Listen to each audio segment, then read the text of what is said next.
Hi, good evening, Margaret.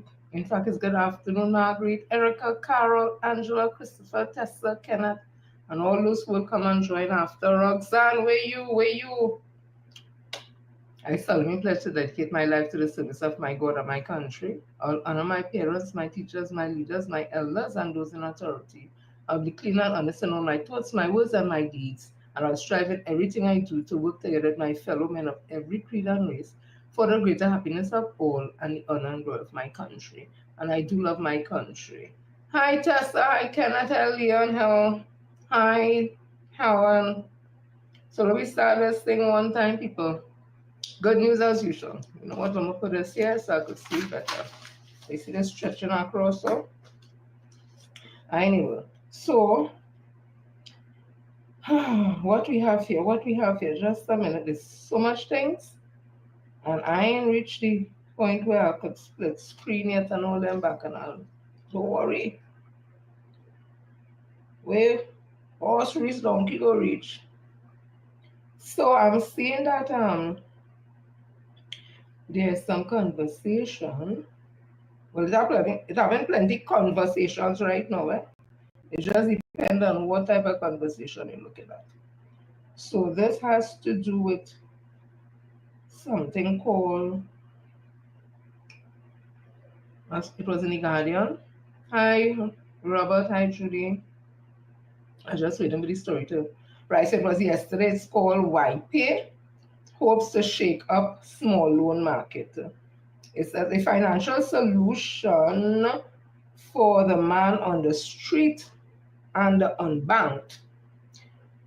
That is the premise on which Y Loan was built. The YPay premise is now being powered by innovative and modern technology with artificial intelligence playing a significant role in making the assessment a loan officer would usually conduct as a task. The product is really designed for the man on the street, people who have had some challenges with the banks to get loans and financing for their needs. We are starting from 1,000 all the way up to $50,000, and anything over that amount in TT dollars, we will do a different type of assessment, says Will Loan CEO Lyron Marlowe. Following the launch of Y-Loan online platform at the rooftop of the Bricks Autograph Collection Hotel in St. Anne's last Thursday. The app is set up where we use AI technology to help us to review and analyze the risk of each applicant and then make informed decisions. Loan is not the first financial institution to put stress on providing quick responses to loans requests from the public. 3 years ago, Massy Finance online lending platform, InstaLoan, similarly launched at the BRICS, also advocated that it would be driven by a digital and swift application process, offering loans up to $50,000. It was successful, as in 9 months it had received over 50 million in transactions. However, while loan is not a carbon copy and indeed has not been honing its craft for close and indeed had been honing its craft for close to 4 years.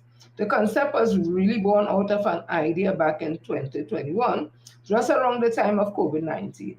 We were having a discussion about the whole history of people's ability to access loans, the challenges because of COVID, people losing their jobs, and that type of thing. We understood that there was basically a lending ecosystem, and we realized that people had challenges in getting loans very quickly and easily, said Y Loan Chairman Ashley Taylor. Taylor, a former CEO of Plugdeco, explained that from there the team began to test the waters further via partnership. And based on that, we did a lot of pilot programs where we partnered with NATUC, the National Trade Union Center, which is basically an umbrella organization for about 6 unions and 50,000 employees. So even though it was not a full slate of technology-based platform, the response was so overwhelming, we realized that, hold on a second, this is really a big issue and really deserve and really underdeserved market, Taylor said. The partnership proved successful and the Wylon team realized that there was a market for their product. However, the team decided to improve the service further before coming to market. So you all could go and look it up. It's Wylon.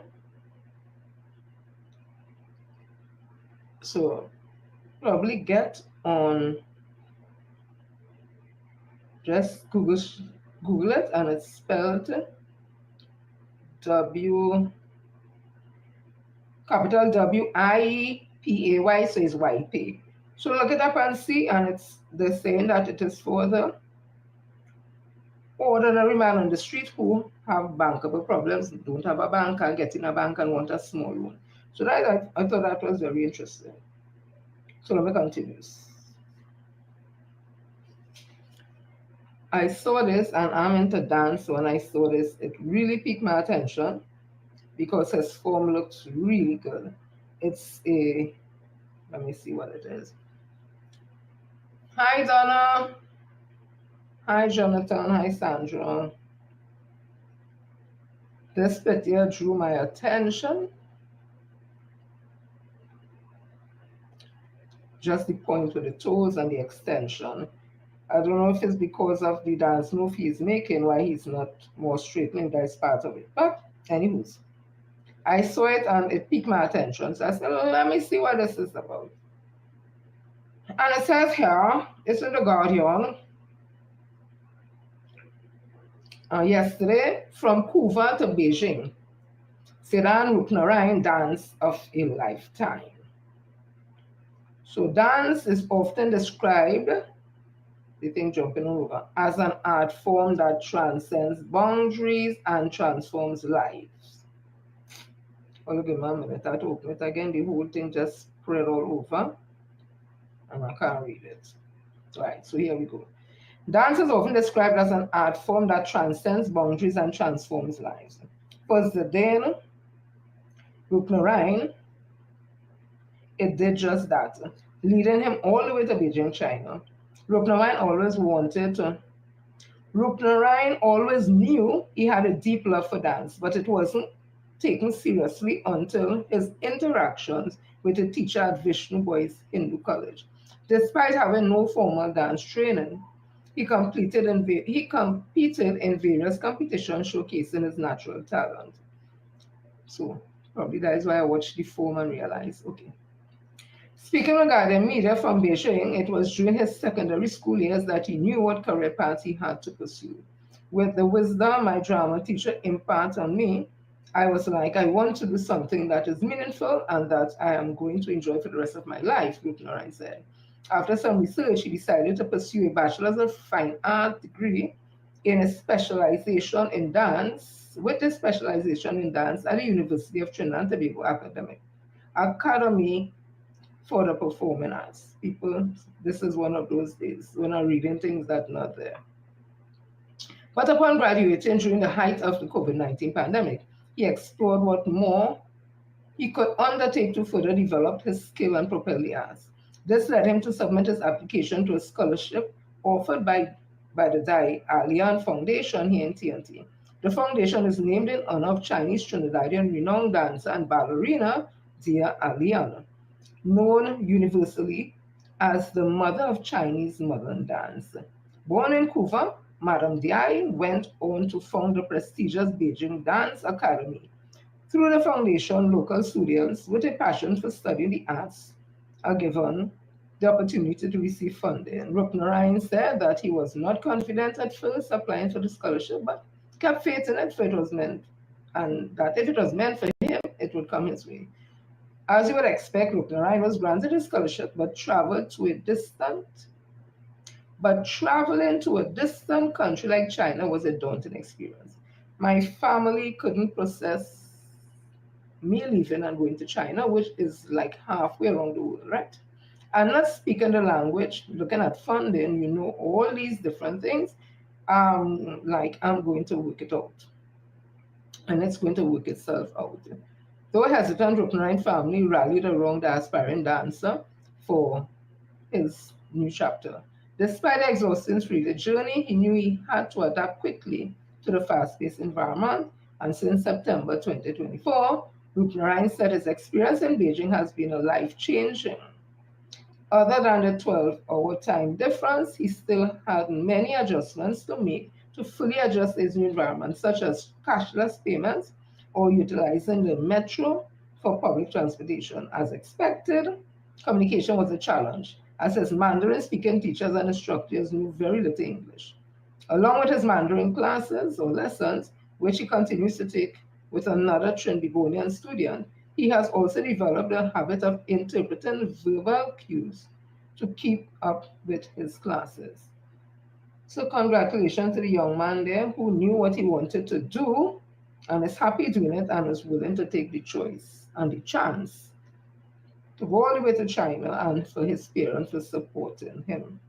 We wish him all the best out there in China. So let me continue. And that was good news because I love dance and I love to hear these things. I'm also seeing a Trini doctor. It's all about the Trinis today. A Trini doctor got a big award. And what is that award? Hi, Roslyn. Trini doctor gets an award. I was like, wait, Trini like Soul Boy. We have been everything. We don't miss a beat, you know. We always in thing, always in something. Thank God most of the time it's really good thing. So this Trinidadian doctor wins top honors in UK's neurosurgery exam. So this is him. I hope when he's finished, he comes back and lend his expertise and specialization into neurosurgery in Trinidad. A young Trinidadian doctor's stellar academic achievement is a source of immense pride for the country as well as his peers and colleagues in the medical profession. On March the 13th, okay, whatever see his name, I'm gonna try. Dr. Pandurangar Dattatreya Sitahal, and let me finish there at hyphen Maharaj, 37. He has all the letters behind his name: MBBS, MRCS, FRCS. Neurosurgery received the prestigious Norman Dutt Medal for outstanding performance in the Fellowship of the Royal College of Surgeons, FRCS, neurosurgery examinations. He obtained the highest marks overall in the UK. While the examinations were conducted in 2023, the felicitation ceremony to present the award was held in Belfast, Ireland earlier this month. He presented the UK's first and largest case series of fetoscoptic repair of neural tubes defects at the event. Dr. Sitahal Maharaj, not Maharaj, but Maharaj, is the first Caribbean doctor to obtain the highest mark in the rigorous FRCS examination. He is a neurosurgeon at the San Fernando General Hospital and is employed by the Southwest Regional Health Authority. He is currently on a leave of absence from SARA, that's what they call Southwest Regional Health Authority, and is a senior clinical fellow at King's College Hospital in London, where he is midway through the Pediatric Neurosurgery Fellowship Program, PAPASYO. Dr. Sitahal Maharaj is a former national scholarship winner in science and has published several papers in local, regional, and international medical journals.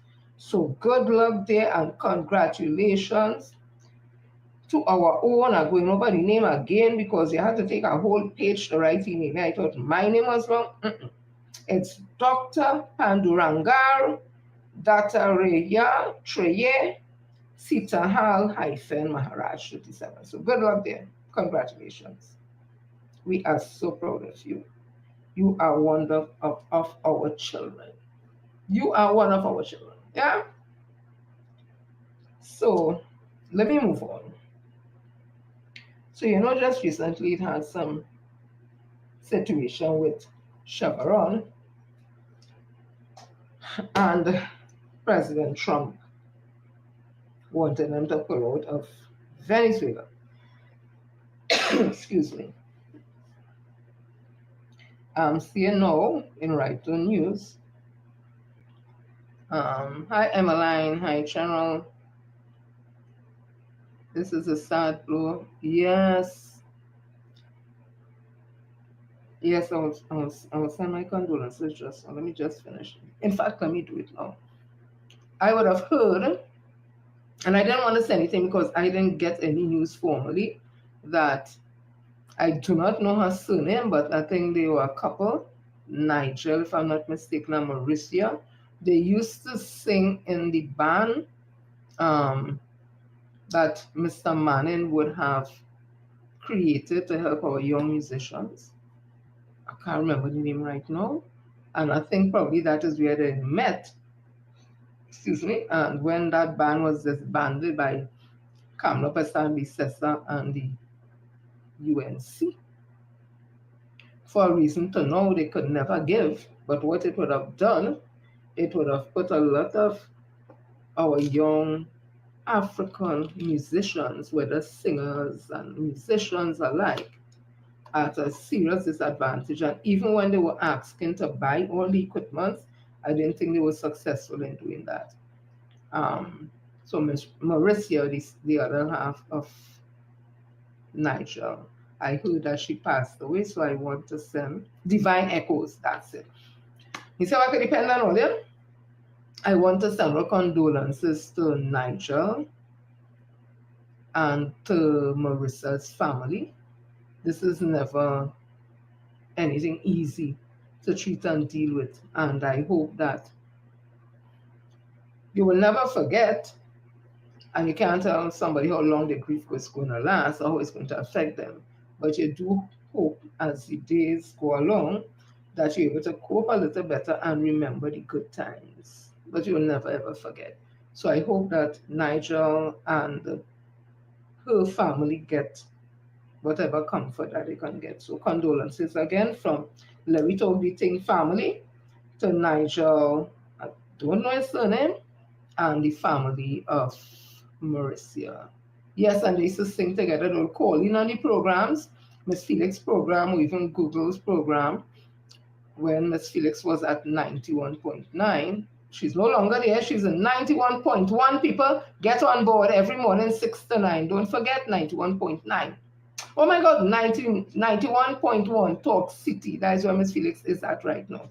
So the only the person that seemed to be at 91.9 is Pastor Google. But everybody else has gone. So as I was saying, they used to call in there together, always a cherry couple singing, laughing, and making their contribution. So again, condolences. So this was in Reuters News, March 24th, which is today, 2025. Trump to hit Venezuelans oil buyers with tariff, extend Chevron's wind down. So Washington, Houston, March 24th, Reuters. US President Donald Trump said on Monday that any country buying oil or gas from Venezuela will pay a 25% tariff on trades with the US, while his administration extended a deadline for US producer Chevron to wind down operations in the South American country. Trump's new policy relieves some pressure on Chevron to quickly exit Venezuela after the US Treasury Department on March the 4th had given it 30 days to wind down operations. Trump had issued the initial wind down after he accused President Nicolas Maduro of not making progress on electoral reforms and migrant returns. Treasury said on Monday it would wait 7 more weeks until May the 27th before terminating a license that the US had granted to Chevron since 2022 to operate in sanctioned Venezuela and export its oil to the United States. Chevron extension came hours after Trump announced The new tariffs saying Venezuela has sent tens of thousands of people to the United States who have been very violent, who have had a who have a very violent nature. The two moves temporarily focused Trump's pressure on buyers of Venezuelan crude oil other than the United States, such as China, though it is uncertain how his administration will enforce the tariff. David Goldwyn, President Goldwyn Global Strategies, a consultancy, said the move allowed a compromise between those in the Trump administration who were concerned about pushing Western companies out of Venezuela and those, including Secretary of State Mario Rubio, who are concerned about enriching Maduro's administration. This potentially provides a sweet spot for both of them, Goldwyn said. Pushing foreign, buyer, Pushing foreign buyers of Venezuelan oil with tariffs could hit its crude exports, forcing price discounts, and have a similar effect to secondary sanctions on the country that Trump imposed during his first term in 2020. Well, they're just going to wrap up this, right? The extent of Chevron wind down could secure payments to it for oil cargoes delivered to U.S. customers while avoiding a collapse in crude volumes exported from Venezuela in coming weeks, especially to the U.S., according to analysts and sources. Trump, who has made illegal migration one of his top priorities of his administration, earlier this month invoked a 1798 Alien Enemies Act to justify the deportation of alleged members of Venezuelan's gang Tren de Aragua without final removal orders from immigration judges. Chevron said it had no comment. Venezuela government said on Monday in a press release, the Bolivarian Republic of Venezuela firmly and categorically rejects the new aggression announced by United States President Donald J. Trump, who intends to impose a 25% secondary tariff on any country that trades oil and gas with Venezuela. This arbitrary, illegal, and desperate measure, far from weakening our resolve, confirms the resounding failure of all sanctions imposed against our country. So, Trump said the secondary tariff is to be imposed on buyers of Venezuelan oil and will take effect on April the 2nd in a post on Truth Social. He told reporters later Monday that the tariffs will be additional to existing tariffs. Oil prices rose 1% on Trump's tariff announcement, although the gains were capped as the U.S. extended the wind-down period for Chevron license. Oil is Venezuela's main export, and China, which is already the subject of U.S. tariff, is the largest buyer. In February, China received directly and indirectly some 503,000 barrels per day of Venezuelan crude and fuel, some 55% of total export. India, Spain, Italy, and Cuba are other customers of Venezuelan oil. Tariff imposed by China on imports of certain types of Venezuelan oil in past years led to a decline in the volume of Venezuelan crude received by Chinese buyers, which ultimately forced state companies PDVSA to widen price discounts and to its price discounts to its most important market. Rubio this month said foreign buyers of Venezuelan oil will be notified of a policy change, but many joint venture partners of PDVSA continued taking cargoes according to company documents. PDVSA is also readying a plan to reorganize operations at its largest joint venture with Chevron, the Petropia project at the Orinoco Belt, and secure oil exports from there. Maduro has rejected U.S. sanctions, saying they are illegitimate measures that account or amount to an economic war designed to cripple Venezuela. But he has shared what his government says is the country's resilience despite the measures. Goldwyn said the new tariffs could have the ironic effect of increasing global demand for Russian oil. China and India are unlikely to risk additional tariffs to access Venezuelan heavy oil when they could buy Russian crude. Yep, and I see that Venezuela has accepted a plane load of immigrants, Venezuelan immigrants from America to Venezuela. So we have to keep our eyes on those things because we live in a global village. Hi, Anton. Hi, Merle. Hi, Sarah. And we must be aware of what is happening. Okay. And now see Miss Angela sent me something there. I don't know what it is, so I don't want to open it and change my show. So I'll have to read it later. You should have sent it a little earlier, darling.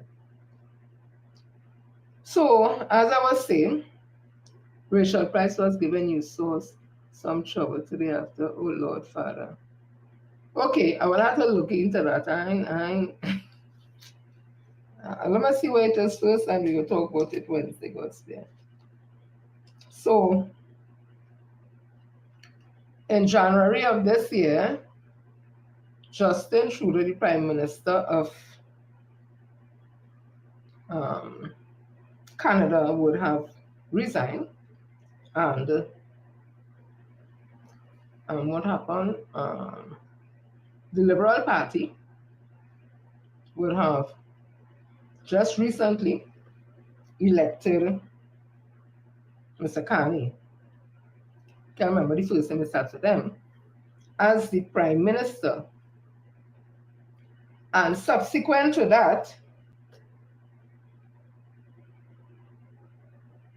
Prime Minister Carney would have called a snap election.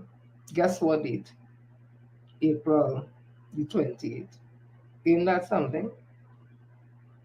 So it had to be them following me because we do it in front. So that is happening there in Canada. So the election was, I think, due in October. So he's going to move it up because I think he's saying they need to treat with Trump and this tariff and all that. And like he wants a mandate now. You don't want to string on things and also election also. 2 elections on the April the 20th, Canada and Trinidad and Tobago. So I see there was some action and activity in Tobago. The TPP, the Rusty Anchor that Kia Hole had their special convention where they would have chosen some guy to go up for, I think it's the general election, yeah, for one of the Tobago seats.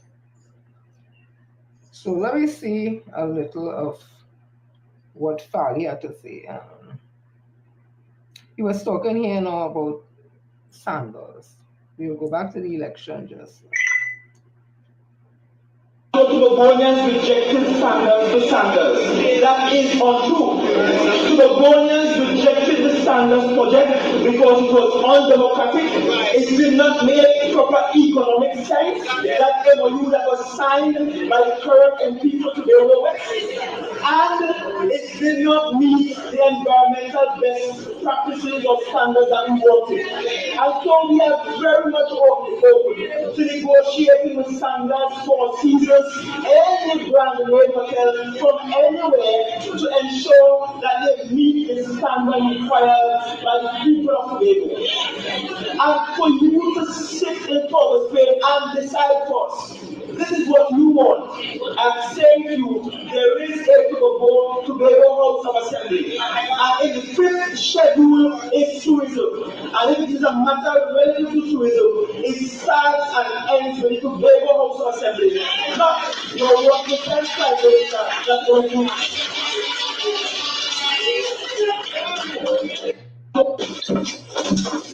Wait. What you call Prime Minister? Young 1% Prime Minister? Fall, you know, you blasted place. If That is what you say. Because I thought all it says is Syrian Lebanese communities, them as 1%. Now is the Chinese and Indian community. Well, if that is so far, they say that he was given all the contracts, not to Tobagonian contractors, but to Indian contractors across the Caribbean bridge. So then what you tell me he was given it to the 1%. But he also said that we sit down in Port of Spain and get orders to them. I didn't think that's how it go. But Fally, what going on now? Run them again now. Run them again. Run Sandals again. That's what I can tell you. Run them again. Because you're all up in your feelings. You illiterate fool. So I saw somebody would have put up this. And it says here, setting the record straight. It has, this is what it looks like. I saw it on a flyer. Sandals, Tobago. There are a number of untruths being circulated about the proposed hotel resort to be constructed in Tobago. Much of the conversation has been premature at its best and malicious as its worst. It says here, 1, cost. The project was projected to cost TT 2.8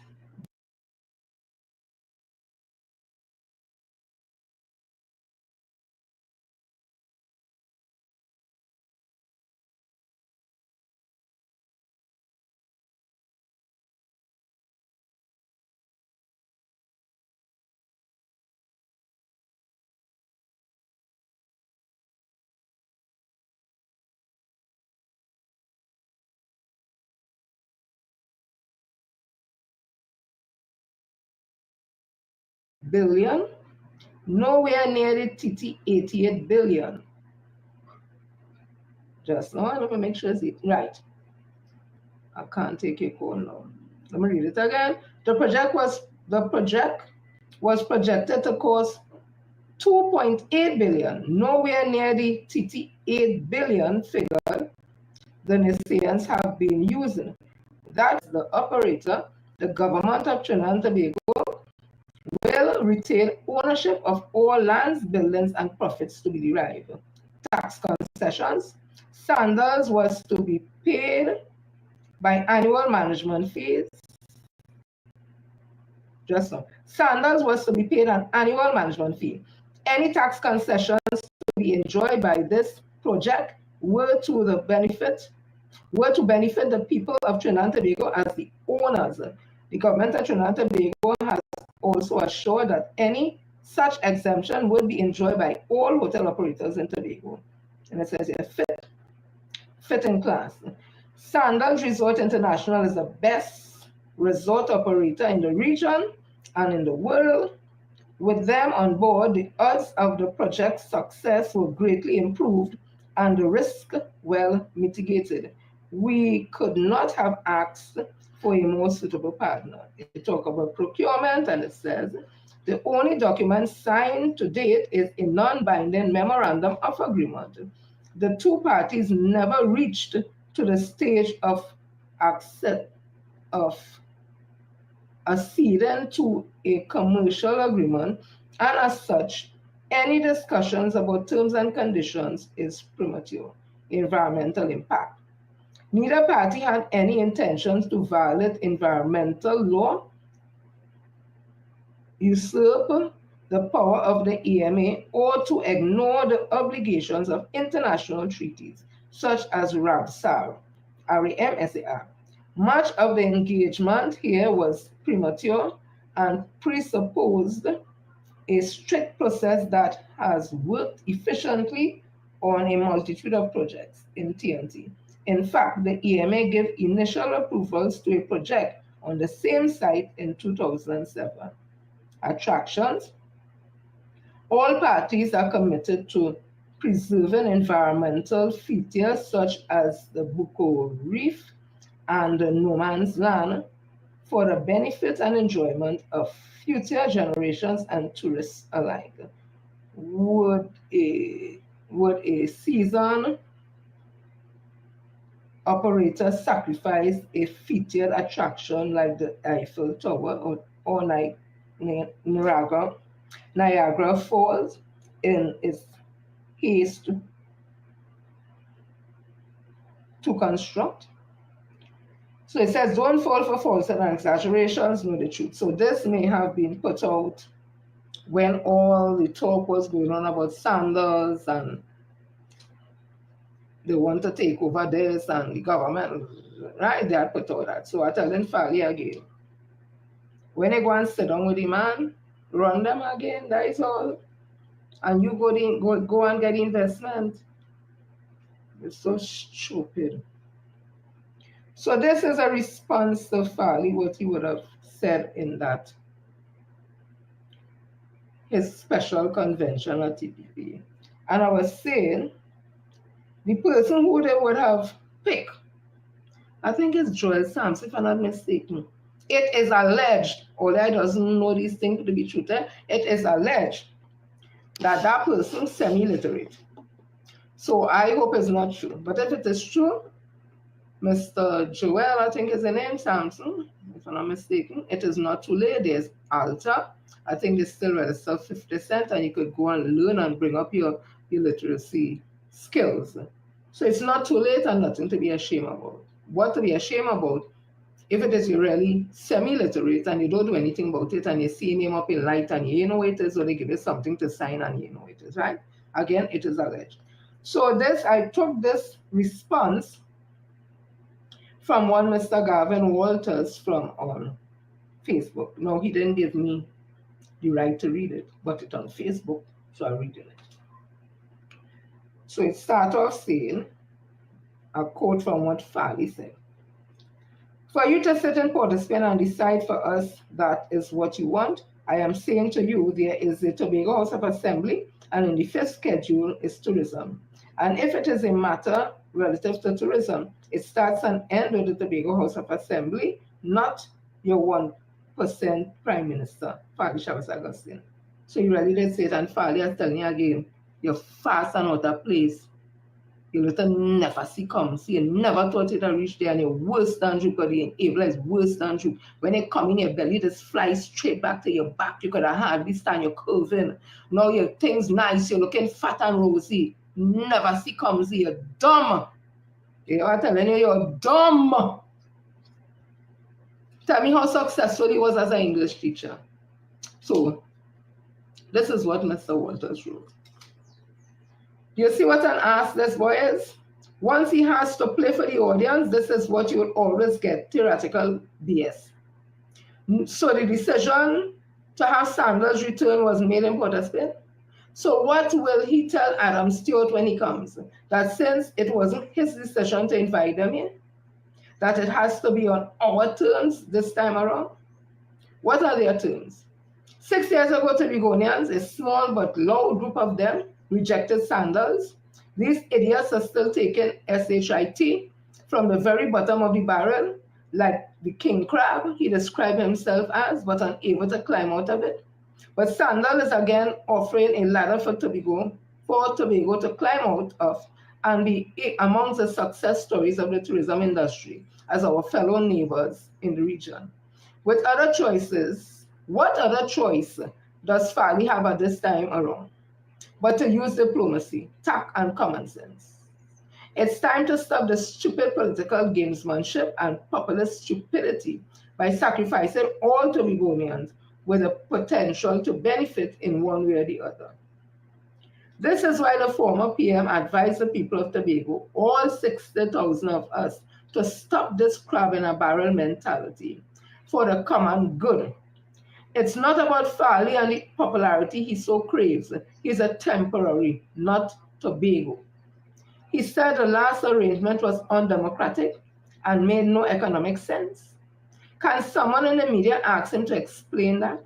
Because we need to know what was undemocratic about the arrangement if 6 years later the Tobago, if 6 years after that Tobago is better off economically.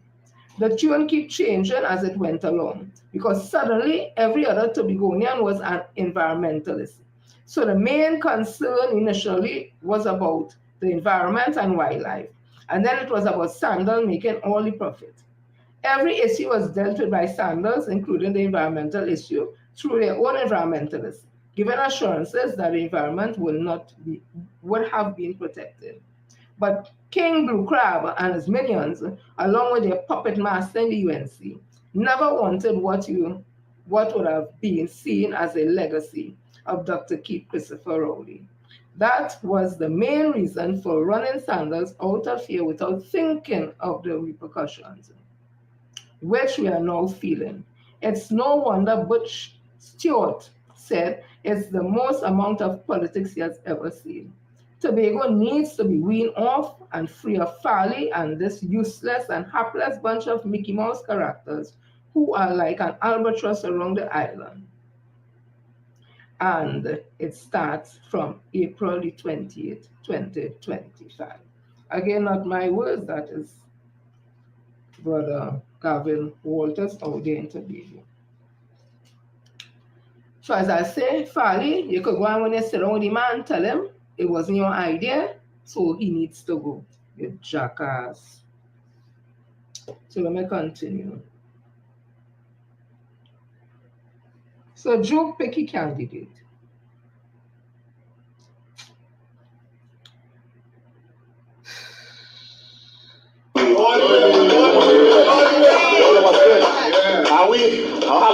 We're saying no. Tobago will win because Tobago must win. In choosing a candidate for Tobago West, I have had many options, many persons who came forward who were interested. However, there was one thing that they lacked, which is the guts to fight for Tobago, win, lose, or go. You see, people, fighting for Tobago is not about sunny days. There are going to be lots of rainy days. Days when you feel as if you are going up a hill, you're butting your head against a wall. But you must continue that fight. I have found such great qualities in no other than Mr. Curtis. To show that he will fight for justice and fair play by demanding a fair wage for fair work and honoring of contracts. They have shown the willingness to work with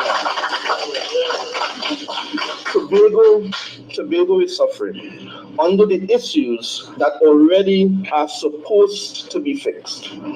We need people like this fighting for Tobago. Right? I just want to ask a question to the men who sit in the wrong shoe. I'm going to ask a question I'm going to ask. Am I to deduce that you all don't have a problem with rape, sexual assault, verbal assault or abuse, emotional abuse, or you don't have a problem with corruption, or you have a problem with thieving, or you have a problem with lying, or you have a problem with conmanship, or you have a problem with nothing. I just asking. And here I'm asking this. Watson Solomon Joke is on trial for rape and 4 counts of sexual assault. That will be determined his guilt in front either a judge and jury or a judge alone. But he's before the court, he's on trial. Watson Solomon Joke would have taken over $500,000 from the PSA. He lie and say he going to retire. So he take his money one time. And he take the money and sit down in PSA. He take that money and when asked by Fearless Warren nomination day in 2020, he said he ain't not know that. And then come round now after, sometime after, and say a man is not a man if he change his mind. And he take the over $500,000. He rent the Magdalena. He bring down containers of jersey from China. Boxing ring, food and things to drink, and he launch the PDP party. So that's why I say he's a liar. And as for abuse, verbal and emotionally. There were workers in PSA who their union was Big U. Because they came to work wearing the Big U jerseys, he fired all of them. And Comrade Vincent Cabrera, who was the president at Big U at the time, had to intercede to deal with the members. So he has no heart for workers. In 2014, 15, 16, instead of Watson Solomon Juke sat down with the CPO to negotiate in good faith on behalf of public officers so we could get those years dealt with, he was busy getting himself into politics. And I would say using PSA members' money, because when he became the minority leader, he took money from PSA and put out a full-page ad in the papers. And I think that ad cost $50,000, $40,000. By 17, 18, 19, he still had no time for public officers. He come in late to the CPO's meeting. He come in with some short pants and hat turns and all kind of choppiness. He come in and sit down and call and she boy you and Carl and all that. Jumping on this with loudspeaker thing and all that. And talking foolishness but living wage. When in front of her, the document had to treat with retail price index methodology, the way that we usually negotiate for our increases in salary based on how the inflation eats up his salary every month, every year, and over the 3 years. That hasn't changed, and it hasn't changed because there has not been a job evaluation, a complete job evaluation in the public service to do that. So he came with this concept. He went to England and he had living wage, and he commented and started to throw it at the CPO. They were talking chalk and cheese because he had no intention of settling that, because he was going to register a party in our PDP and get himself with the only candidates and them to take part in the THA elections. And that is what he did.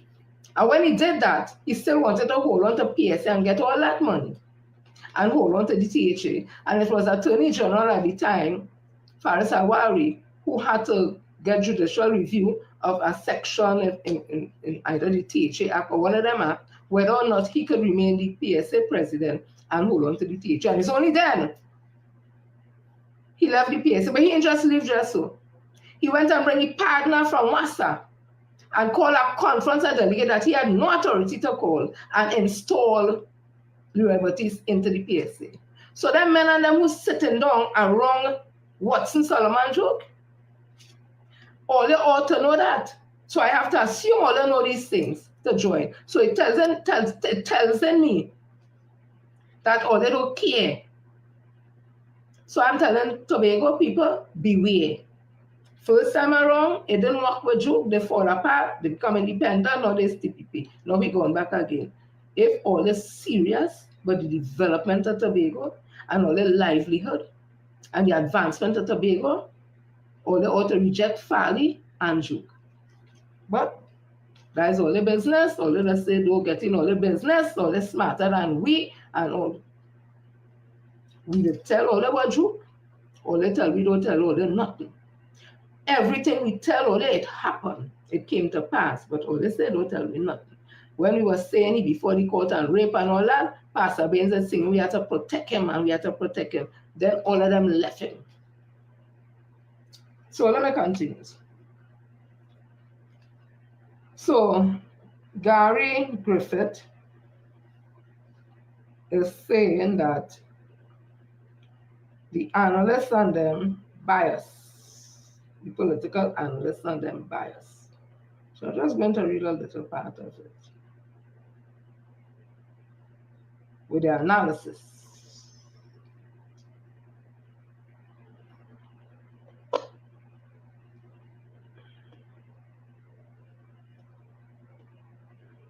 Okay. Once it ain't opening, I gone. I'm going to try it again.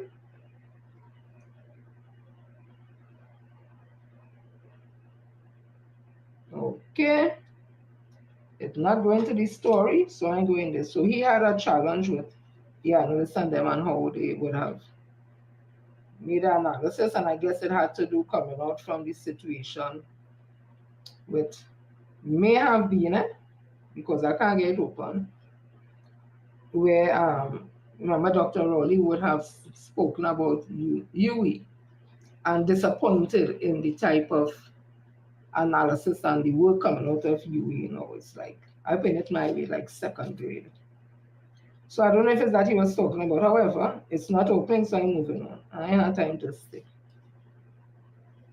There's also another situation now with Gary. Like some police something complaining about, Let me see if this one open.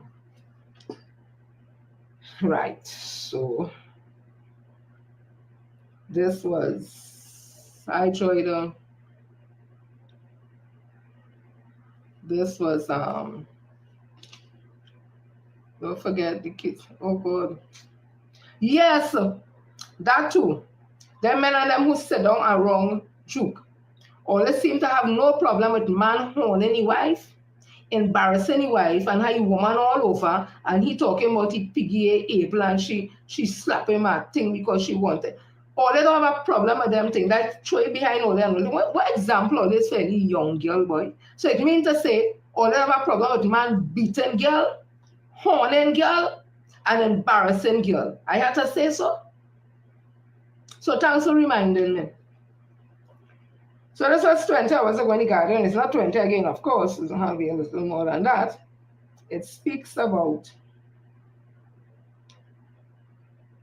the former head of the Trinidad and Tobago Police Service Professional Standards Bureau, retired Assistant Commissioner of Police Totaram Duki, is accusing former Commissioner of Police Gary Griffith of abuse of power and exerting undue influence in several high-profile investigations involving current and former government officials as well as senior police officers.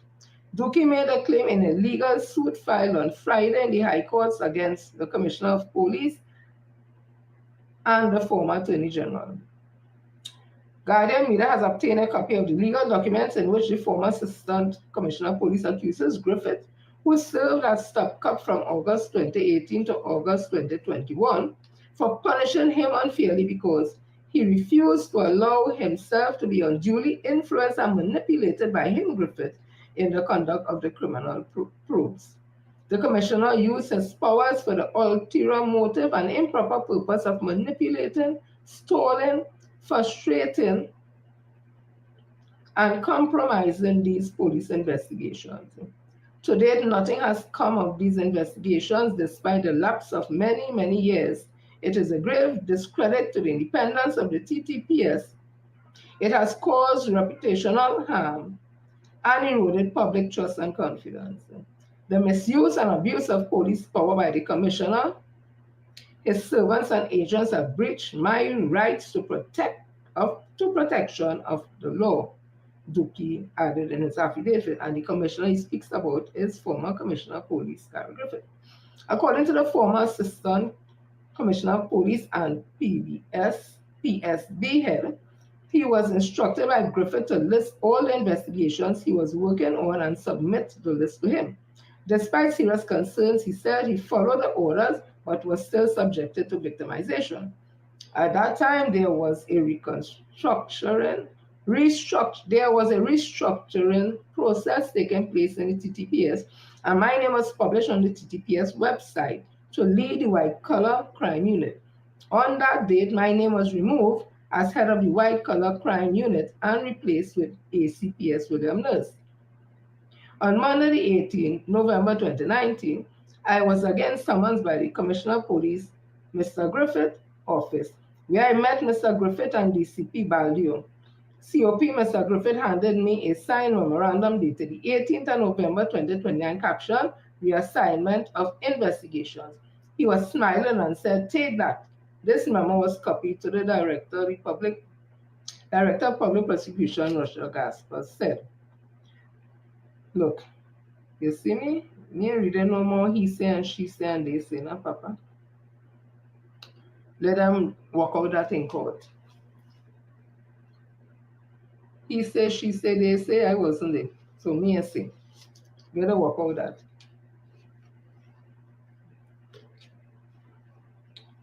All who have cocos in the sun, they have to look for rain.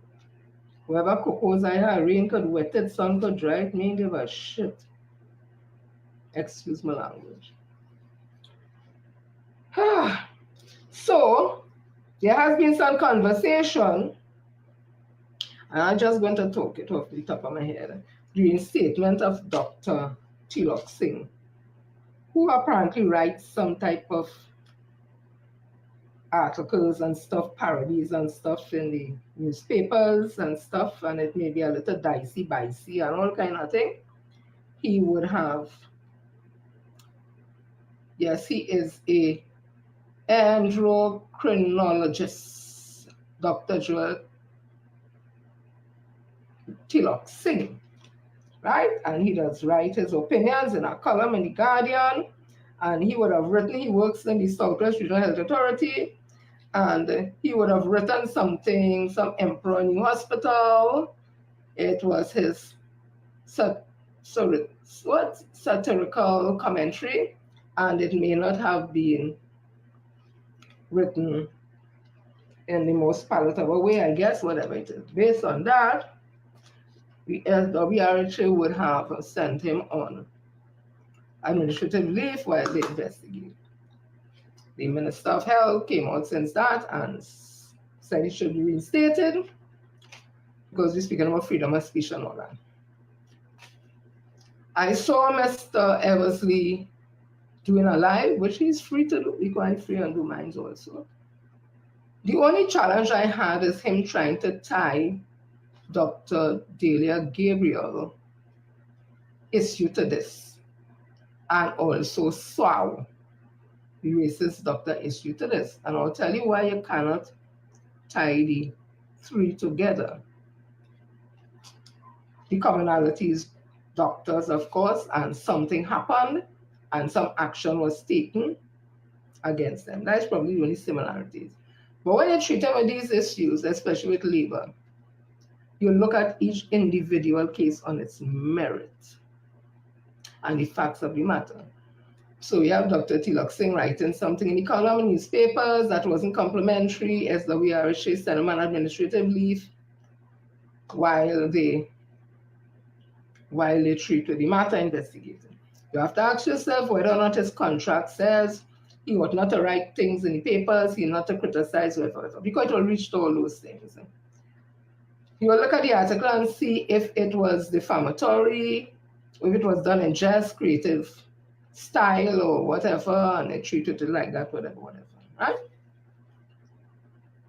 So then you will ask whether or not the quote-unquote punishment he got fit what he did. All those things become a factor. The thing with Sao was racist in what he's saying, basically saying he patients and them don't want no N seen about them and walking there, and he cussed up the girl who was there, the receptionist, and the medical board got involved in that, and he apologized with his lawyer, and the apology was accepted by whatever authority. He gave back his work. The situation with Dr.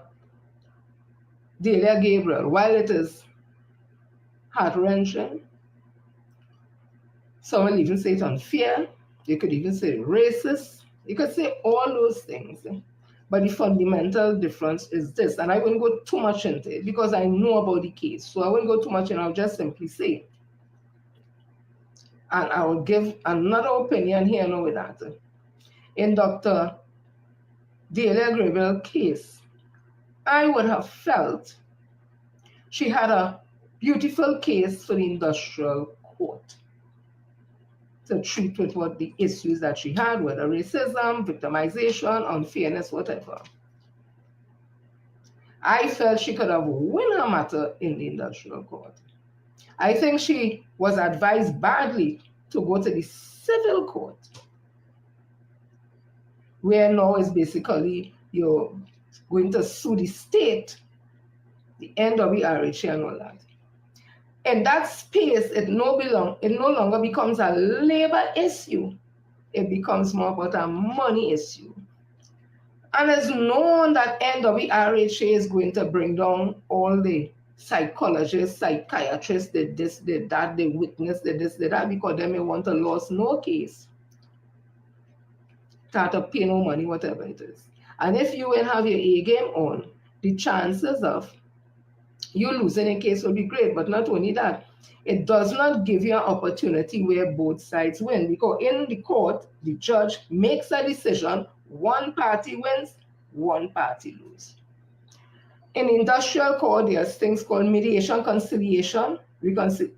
So there is a situation where you could mediate, you could negotiate, and you could have a win-win situation.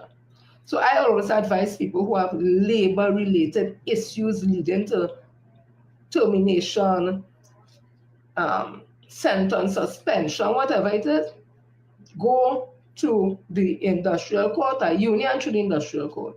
You could even go to the Equal Opportunity Commission also, the Ombudsman also. But you see, when you take that matter to civil court, if you have your ducks lined up in a row, the chances are you could lose a case. And to me, that is a mistake that Dr. Gabriel made, going to the courts in a civil matter.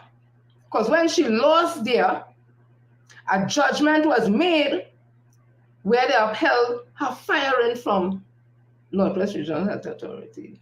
How could you go back to industrial court now? It had nothing now. Whereas if you win your case in industrial court, then you are able, based on that judgment, able to take it to different places. So to me, that is the difference in the cases. So I don't have a problem with Mr. Eversley highlighting the fact that she could have been practicing law, but she's here now because of what they do. She's selling pimento and hat, no problem. But don't try to tie in all these things and don't now have the conversation as though it is the Minister of Health is racist and he only help those of his race. Because you don't have black and white to support that, you have information based on subjective observation. If you're going for this thing to stand up in court, you have to have evidence. It's not that I'm saying you may not be correct, but that can't stand up nowhere. And that's why we have to know how to utilize the emotional intelligence. It's all well and good to complain, which is something you can't take to court. But if you have a grievance, the grievance will be based on your interests and rights being affected based on decisions made against you in a work-related space. And that is the difference. So Mr. Eversley is out there complaining, trying to rile up emotional support. Nothing wrong with that. But don't try to tie in the other two cases. And it's not because I favor this one or favor that one. I'm speaking in my capacity as a person who is trained in labor. Plenty time, workers lose the case because of the fact too much emotion they put in it. And they don't sit down and stick to the facts and let us see where the employer would have breached any regulations that will affect your terms and conditions of employment, your rights and benefits at the workplace. So it is not good enough to say, every morning I come and he don't say morning, he don't like me. And you see that me about a heavy spirit inside that has make me, I can't do my work. That will get you nowhere because there is no evidence to show that he not liking you or saying good morning to you is what causes your heavy spirit, and that will make you want to work or you feel to work. Unless you say, when you come to work, you just be scared because you just be sitting down there staring at you and you're so uncomfortable, you can't focus because you know what you need to see for something. That is a different thing, but I'm trying to make a point here and I hope that you all understand it. So again, it's very unfortunate that it's only on certain occasion that Mr. Eversley will come out and speak about Dr. Delia. And I think if you want to show the humanitarian side of it, always keep her in the loop. Always be checking in on her. Always bringing us update. Let us talk. Let us see what's happening. Let us see what's in, not once in a while. Because when you hear they treat our next doctor based on certain different circumstances differently than they would have treated her. In labor, you don't look at how they treat this one and that one and this, unless it is linked directly to your case. And her case is not linked to Dr. Tilak's case. So I just wanted to get that there. Because people just get themselves caught up in emotions. Emotions is good, because you must feel. But then, if I am dealing and treating with a matter, when you don't vent and all that, I want the facts of the case. You can't tell me, well, I see all of them get a check and get a money, and me and get mines, so they're victimizing me. That is not enough. We need to investigate and see why you can get yours. Is it they left your name off the list? Why did they leave your name off the list? Is it an error, clerical error? Is it that somebody didn't realize the check was there and when you came to ask for it, you ain't get it? Or it have all these things. We can't just simply say, well, them get and me ain't get, so they victimize me. So that's my 2 cents on labor there. People can take and do with it what they choose. So let me continue. So people from the UNC dropping out like flies from all the corporations, whole executives and all that. And I keep telling people again, do not get distracted by that. It looks good. It sounds good. Do not get distracted. As UNC business. Your business is to make sure you inform your friends and your family about what they need to do April the 20th and come out and vote resoundingly for the People's National Movement. That is your job. Because elections are won on election day. And it won't be won because, oh God, real people drop out the UNC, so nobody go vote for them. Oh God, the PNM had real crowd, real vibes, they don't win. Those things are good to look at. Dropping out of the UNC and thing is good for the visual because it's saying, oh, people fed up as she that thing. The crowds at the PNM, it is good to look at, motivated, energized, seeing the passion, the joy, the thing, the young people, that is good. That alone will take us across the finishing line, right? So we don't get caught up and carried away. So our whole executive again resigned from the UNC. I think they were part of the Dago Martin, is it? Dago Martin Corporation, and they give the reason why.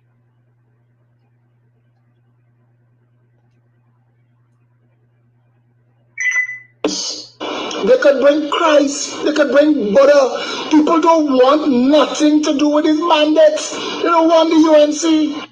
And this. Under Kamala Prasad, we said there was no online tax to protect the 1% stores. I want you to remember, life was better under Kamala Prasad, Mr. Sir. Prompted the resignation of the UNC's Diego Martin Northeast constituency executive. The members claim they are being forced to accept Philip Alexander under political coercion. This after Alexander announced his party was given the nod by the UNC to contest the 3 Diego Martin seats. While he only announced 2 on Saturday, Alexander says this is because the 3rd prospective candidate was out of the country. In response, opposition leader Kamala Prasad Bisesa says the executive resignation is part of the predicted, orchestrated, childish resignations that has been ongoing in the last month. She says there were 30 resignations out of a membership of over 100,000. According to political analyst Dr. Shane Mohammed, the latest batch of resignations show indiscipline within the party. What this speaks to is discipline within the party and the understanding of party executives as to the crucial role that they play in line with the philosophy and vision of the leadership as to how they go forward. Now, one has to understand this is what differentiates the UNC's membership from the PNM's membership. Yes, the PNM's membership is in discord. They will have disagreements. They will not always align themselves with what is happening within the party, but it does not mean that they will resign, because what the PNM's membership recognizes is the importance of winning as opposed to losing. As for Alexander, he believes he is a soldier fighting to free the country from the PNM, and any instruction given by his General Kamba Prasad Bisesa should be followed to achieve the common goal. But you need a goal. It can't be we just showing up to suck it and see. You have to have a goal. The goal is we must win the election. Alexander says he will go wherever he is deployed. This is not a turf war. This is rescue the country time. That's where we are. If Kamala Prasad Bisesa called me today, before nomination day, and say, we're switching gears. We're shifting gears. We're moving it from here to there. She's the general. This is an army. We're going to war. I don't get to ask why. My job is to do. And I will. Deputy Chairman of the Diego Martin Northeast. That commercial and Ting Papa, the commercial go finish us. You think it's easy? Caribbean Airline commercial. Constituency Ricky Shanklin tells the CM he was recommended as a candidate for the area. In a meeting last Friday, he was told that the PEP was getting all Diego Martin seats. Prasad Bisesa says Shanklin was screened for the Diego Martin Northeast seat, but was unsuccessful. She says Diego Martin Central will be contested by the UNC. Shanklin believes the executive's resignation is what prompted the UNC to retain the Diego Martin Central seat. Johnson Lavend, CNC3 News. Right? Excuse me. It sounds good, it looks good. Don't get carried away with that. So them resign. You would have heard Victor Roberts made about 2 recent videos. The last one was talking about all the bullying. Them can't talk about, I'm paraphrasing. UNC can't talk about bullying because the most bullying does go on in UNC. I think he has spoken about racism on the other one or something, right? So that's what's happening here. So let me look at this. Minister of Okra and Sinanan has recently come under racial attack. Imagine that, from the UNC itself. And I remember reading a document by Bridget Berreton. She's a professor with us. I think she was born in India, if I'm not mistaken. She did a lot of work in Trinidad. I think she grew up in Trinidad. She lectured at UWI, again, if I'm not mistaken. So she would have done a paper, Caribbean Review of Gender Studies, University of the West Indies, SU 4 2010, Historical Background of the Culture of Violence in Trinidad and Tobago. And I feel she didn't write also about the influence of violence in the African community coming out of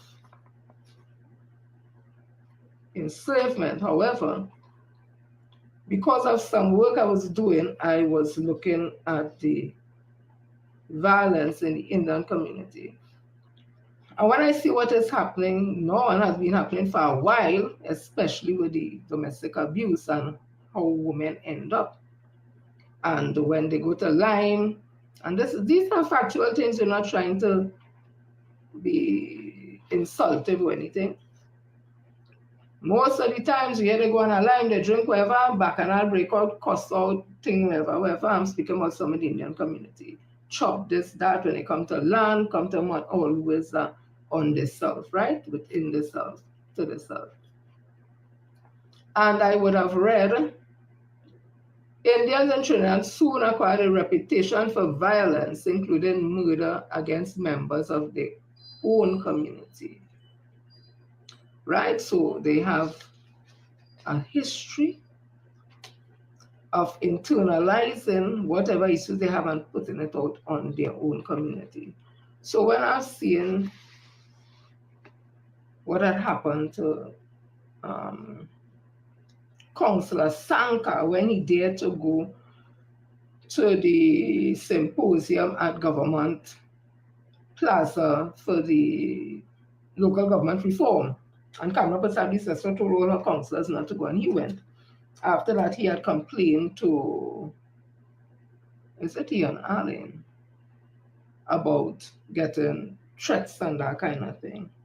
So now they have turned, just recently, they were insulting Senator Renuka because she posted a picture of herself with me and Rick, another colleague.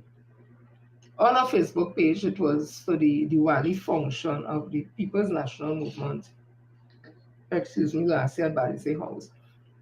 And when I read the comments by people with Indian surnames, they're proud Indian surnames, so I have to assume that they are Indian people. The nasty, dirty, insultive things they were telling her, and she looked like them, she didn't look like me. And again, I was amazed, but I went back to what I would have read in this article I now told you about. When you see, they perceive, again, because I grew up in communities in the 60s and 70s, Five Rivers, Aruka, where there was a large percentage of persons of Indian descent because we had the Orange Grove Estate, the Sugar Estate, so they used to go across there. So a lot of them kind of settled around where the sugar plantations were. So I grew up in an era where the thinking of some of Indian descent was more closer to indentureship than anything else. So it was a more cliquish, even more racist, and the behavior. So I observed the behaviors and all that, so I understood it. When they believe one in the community was too friendly with people of African descent or got themselves involved romantically with African people, it never usually ended well, either in some violence or unaliving. Yeah. And anybody of Indian descent who is on here could tell me whether or not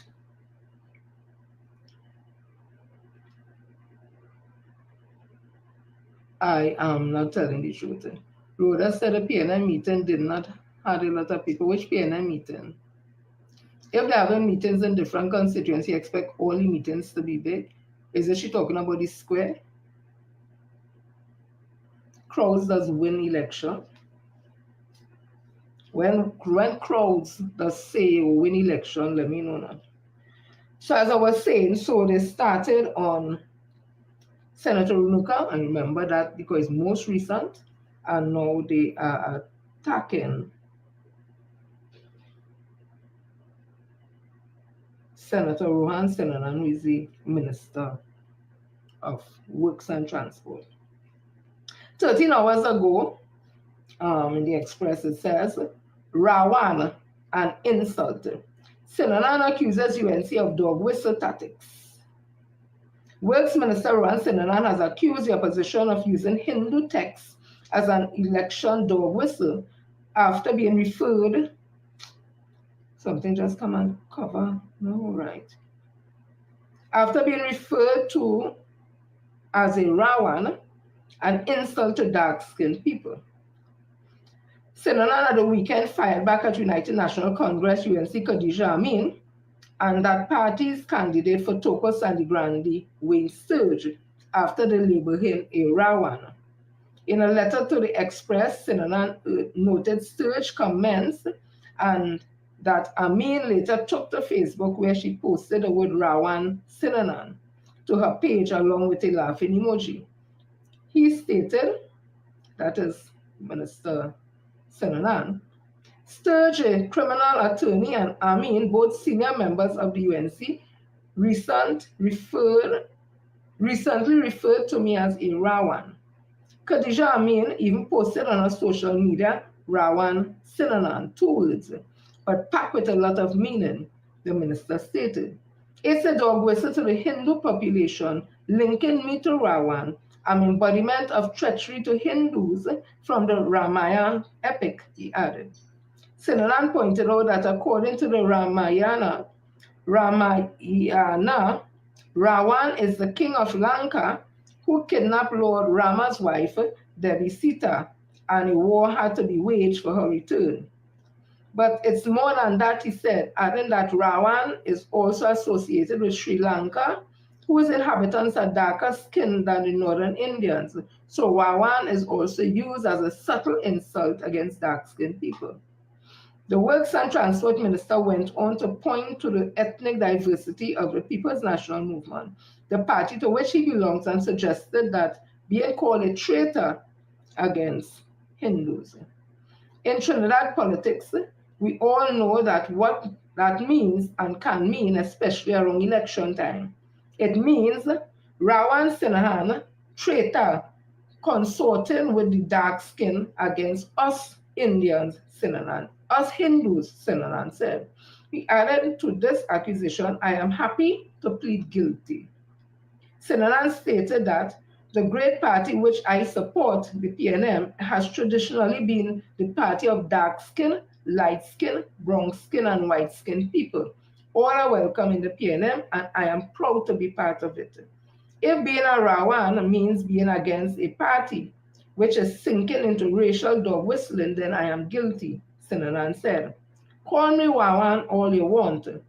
Serge was speaking at a UNC pavement meeting in Tanapuna when he said, Rawan Sinanan is from Sandy Grande. Sturge was at the time criticizing the road infrastructure in Tokwa and Sandy Grande districts and questioning why Sinanan hadn't carried out repairs in that constituency. Neither Sturge nor Amin could be reached yesterday for further comment. And we also know within the Indian community, colorism is also a big thing. I have asked myself and wondered whether or not Senator Jaiwanti would have bleached, because I looked at some pictures of her prior and to now, and it's two different shades you see. And I don't know if it's what it is called, you think filter or whatever, but I'm asking that because I know there are a lot of people who bleach the skin. And if the Indian community has this issue with colorism and the lighter skin Indians against the darker skin Indians, I would hasten to guess that some may, to avoid the humiliation and the embarrassment and the teasing and all that, may really try to lighten their skins.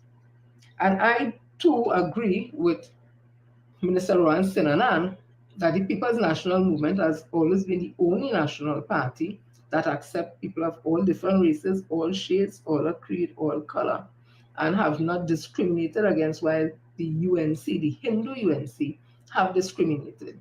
So I want to ask whether or not that is the reason why Kamla Prasad Bisesa is looked upon that way, because she has a little color. If Prakash Ramadan, if that is why he's looked on that way, you know, could just walk in the COP, somebody else was there before, and just based on what Wendell Eversley said, and just take over the whole thing and no dog back. Is it because of the color of his skin? These are legitimate questions. But this is not the first time we would have heard Kamla Prasad Bisesa use the term Rawan, right? We'd have heard it several times before. She called Dr. Rowley Rawan. Rawan, I think she also called, if I'm not mistaken, Minister Stuart Young at the time, and I think Faisal Wari at the time. But I will find it just now. But the racism in the UNC, particularly this UNC under Kamla Prasad Bisesa, seem to know no bounds. It seems that is the only way they feel they could get traction, and the only way they could rile up a people against another group of people. And they are using these strategies that would have been used prior to them. So it's nothing new, you know.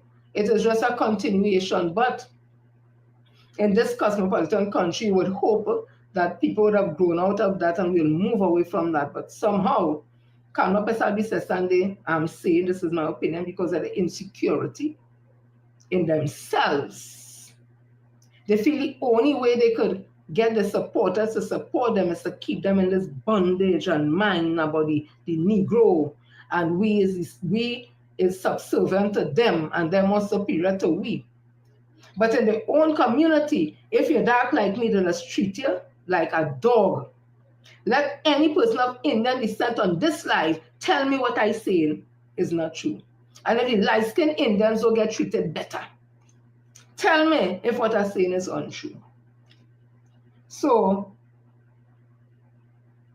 she would have spoken about Rawan already. And certain other things she would have said. I'll play it to you to show you this is where we reach with Kamla Persad-Bissessar. They have nothing to offer the citizens, the right-thinking citizens of this country. I heard a girl, and she seemed to be of African descent from how I heard Pastor Google talking. And she was basically saying, and it is so sad because it tells you people don't know the history. Basically saying you can't vote for the PNM.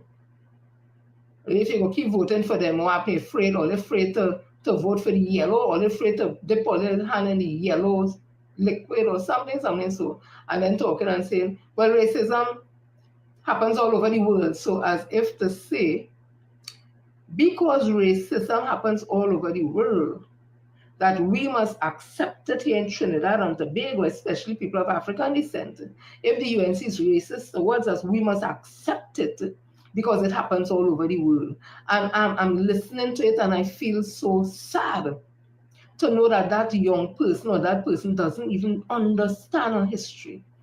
And it has nothing to do with not voting for the UNC because they are Indian based. That is not the issue. The issue we would have is because of the racism, because of the corruption, because of the behaviors of some in the UNC. Those who before the court nothing is happening, the lying, the cheating, the thieving. Those are the reasons why a lot of people do not vote for the UNC. But not only that, she said they never vote for the UNC before. And she don't know history because Mr. Pandey became the first Indian prime minister in this country, and it had to do with African people voting for him too. Indian people alone didn't vote for him. And in 2010, we saw the first woman prime minister of Indian descent was Kamla Persad-Bissessar. African people voted for her, so it's not that they have an aversion to voting for people of Indian descent. It has to do with the behaviors of some in the Hindu UNC who don't want this party to be national at all, that people walk away because they cannot take that kind of racism. Imshan Ishmael said it. He said in close, so he hear all this talk about African people and they don't call you African. He said it. He had to know whether he lying or not lying, but he said, and we had to say after he, because we know that to be, I know that as a fact. Based on where I grew up as a child. But then I came into the Port of Spain area to live. And the people of Indian descent in the Port of Spain area tend to be different. Maybe it's because the space they live in and the fact that there are more persons of African descent, so it is easier just to assimilate within that space. I don't know. But the behavior of racism is very high across the Caroni Bridge, where there's a larger proportion of people of Indian descent. Those things are factual. Go talk to sociologists, go talk to archaeologists, don't take my word for it because me have none of them certification. I just have no opinion. Anywho, as I was saying, because I want us to get through this, to show you why Kamla must never again become the prime minister of this country, nor the UNC, especially in the format that they're in right now. So, it's not the first time, as I told you, that Kamla Persad-Bissessar would have spoken about Rawan. Let's see if I find it here. Okay, so let me go to this person's one.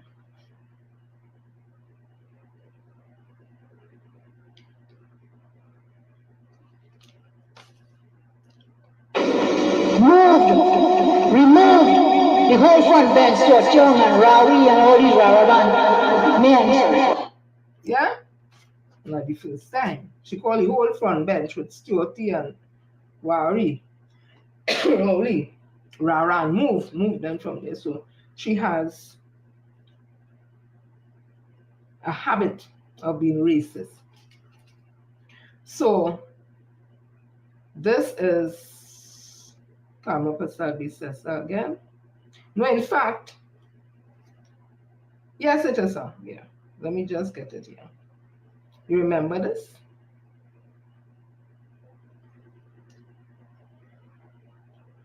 The fact that they know when people show you who they are, believe them, you know. And that's what we don't do. We just pretend that we don't hear what they're saying. Again, this thing not showing proper, so you know me, I coming out of it. You remember when she would have said, when Minister Camille Robinson Regis would have mentioned her name on a platform saying Kamla Shushela Prasad Bisesa. There seemed to be some offense taken by Kamla Shushela Prasad Bisesa. 9 days later, she was so offended. She came out with a response to that by telling Mrs. Camille Robinson Regis, who is now our AG, what wrong with my name? Girl, I have my proud ancestral Indian name. What you have? Camille. What's Camille? You have your slave master name, right? So she's not akin to racism. Their behavior is so bad that even the head of the Mahasabha have to come out and warn them, basically. That's all. But I am going to read something here that was issued on a statement it's in the newspaper. UNC is Stuart Lal Bihari Young, a soon-to-be PM, claims to be of East Indian ancestry. If his mother is Patricia Hussain, he's entitled to do whatever he wants. But when you start, and this is what is beginning to irk the Hindu community in Trinidad, not me alone, but the Hindu community. Stuart Rajesh Young, Angus Ramesh Young. I have to ask the question, if their mother is a Muslim and their father is a Roman Catholic or whatever, why all these social media posts? Why all these advertisements on television and so forth doesn't have Stuart Muhammad Young and Angus Yakub Young? Why they have Indian Hindu names? Because we are bubbles? Why? I want an answer. My community needs an answer. Their mother is a Muslim. We want an answer. And there was one post that was very pertinent to that statement. And it was done by a Miss Ali. Someone needs to give Jolene John, I am reading here, social media. Someone needs to give Jolene John a tutorial. SY, meaning Stuart Young's family, on the mother's side is a Muslim. So they will not have names like Rajesh and Ramesh. This attempt at ridiculing and using Hindu names is disrespectful to both Muslims and Hindus. This is what is taking place on the political platform of one political party at this point in time. This is what is taking place. Let them answer it. Why Ramesh and Rajesh? Why not Yakub and Muhammad? Because you're afraid? You're afraid to call out the Muslim name for some reason? Is there a fear? And the Hindus are the bullies? No, we will not stand for it any longer. Okay. Okay. Look at this next one. It really no. Kamala cannot win. She is unelectable for all the like people like her. They don't trust her and they don't think that she is in control of her faculties, much less the party any longer. A few moments later. And therefore, we want to have a coalition of interests to see if we can work together. Hey, if you're not here yet, jump in your car, come down. We're going to rumble. People don't want nothing to do with these mandates. They don't want the UNC. They don't want them at all. Get that through their heads. UNC dead, they bust, they mash up. The whole party done. They mash up and gone. When people tell only who they are, only listen to them. Okay? If I telling you, when they tell only who they are, listen. Only just play. Look now, man. When they go low, we must go high. Hear this one. I've been a whole times, but I don't. Can you repeat that first, please? You didn't get on the recording. In my mind, I wanted to choose the word. Say it again. Oh. Say it again, Philip. Say it again. I've been a whole Paul. We've all. We've all just say it one more time so I can make sure it is a great name. I can put it in a great name. When the show done, click that and just keep repeat. But oh yeah. So are you saying, Philip, I am being very serious, is that you are being a political whore? I've been a political whore. Huh? The man tell you who he is. He's a hoe. It ain't no whore. He's a hoe. A political hoe. Meaning he's spreading his batty politically. We're talking politics here, figuratively speaking. For anything to run up, run out, run across. Okay, when people tell you who they are, when they tell you who they are, okay. Let's see this next one. Just now. Let me see if I find it there quick.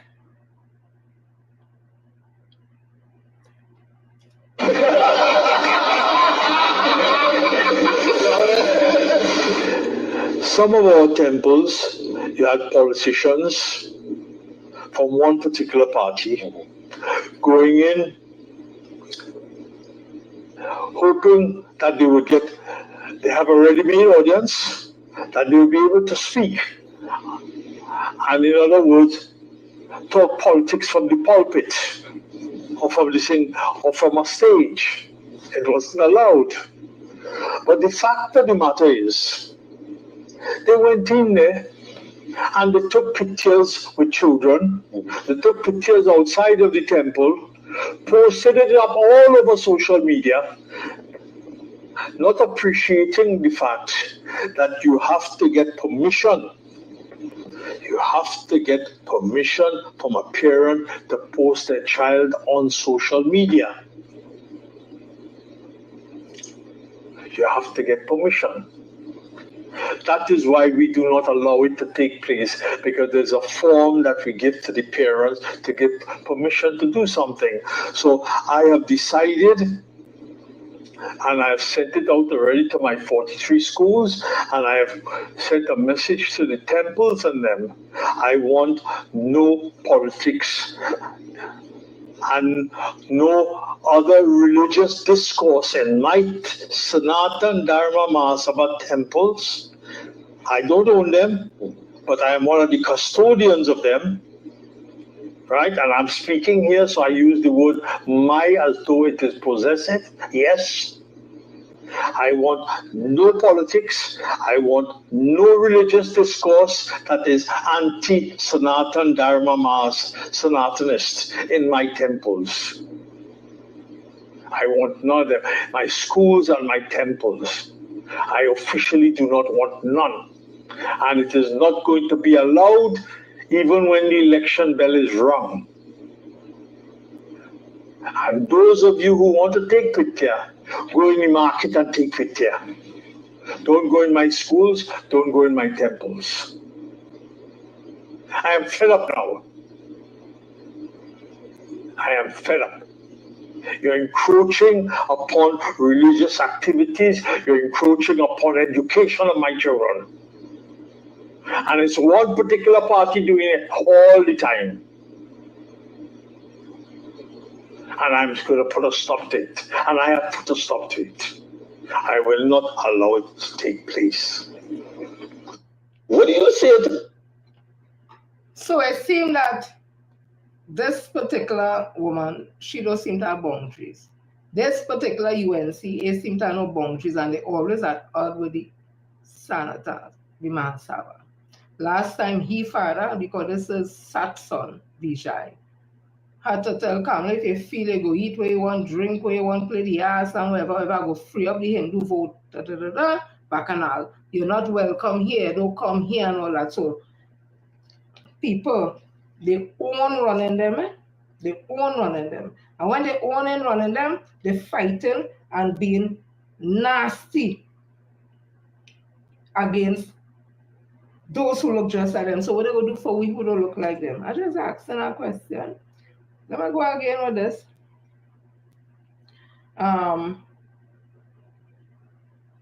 This is what Philip have to say. And as somebody rightly said, Paul Richards laughing is a joke. You is a senator in the Senate. And a man said, I want to tell you he's a political whore. And then you tell him, say it again, say it again, say it again. And that's a big joke. That's a conversation to have. When you're supposed to tell them, nah, that is not right, or whatever it is. It's a big blasted joke, kia, me ass. Right? I always want to tell people to behave. And they're trying to fool people and pretend that weekend at Bernie's Fest that's going on. Look at who they exhume Jack and bring Jack out now to go and work with Khadija in Tunapuna. Why? Let's book. And they know they could bring Christ, they could bring Buddha. People don't want nothing to do with these mandates. They don't want the UNC. They don't want them at all. Get that through their heads. UNC dead, they bust, they mash up. The whole party done. They had to be talking all kind of deals, side deals, front deal, back deals to keep people like Nakin and Jelly and Marsha from leaving the party. It mash up, it gone. I watched one video with my boy walking with Kamala. Kamala touch her head like she want to fall over. Kamala no family to pull out of this boy and say enough. There's abuse of the elderly. Kamala cannot survive this. There's weekend at Bernie's going on in that whatever that madness is. And that is the man who up on that Kamala crutch, figuratively right now. He say all them things. So that is an abusive party. But it has cost one another, cost people, embarrass people, say the nastiest thing and all them join back and skin back and grin back. Look at Roger. Roger say all kind of thing about Kamala. Look at this man today. He deeds have him look at the blasted face. Then I start to pay for the deeds, you know. That's what I start to call them dirty and stink. Them could never be no real man. Them could never hold on a woman, in my opinion, without abusing a woman. The only way, in my opinion, them could have a woman is by abusing them, whether financially, emotionally, mentally, or physically, for a woman to stay with them. That's my opinion I give them. Anyhow, somebody wrote and say, I want to come up with this topic because I don't show them and the behaviors of them, and if all want to sit on home as the girl who talk anything about it, if you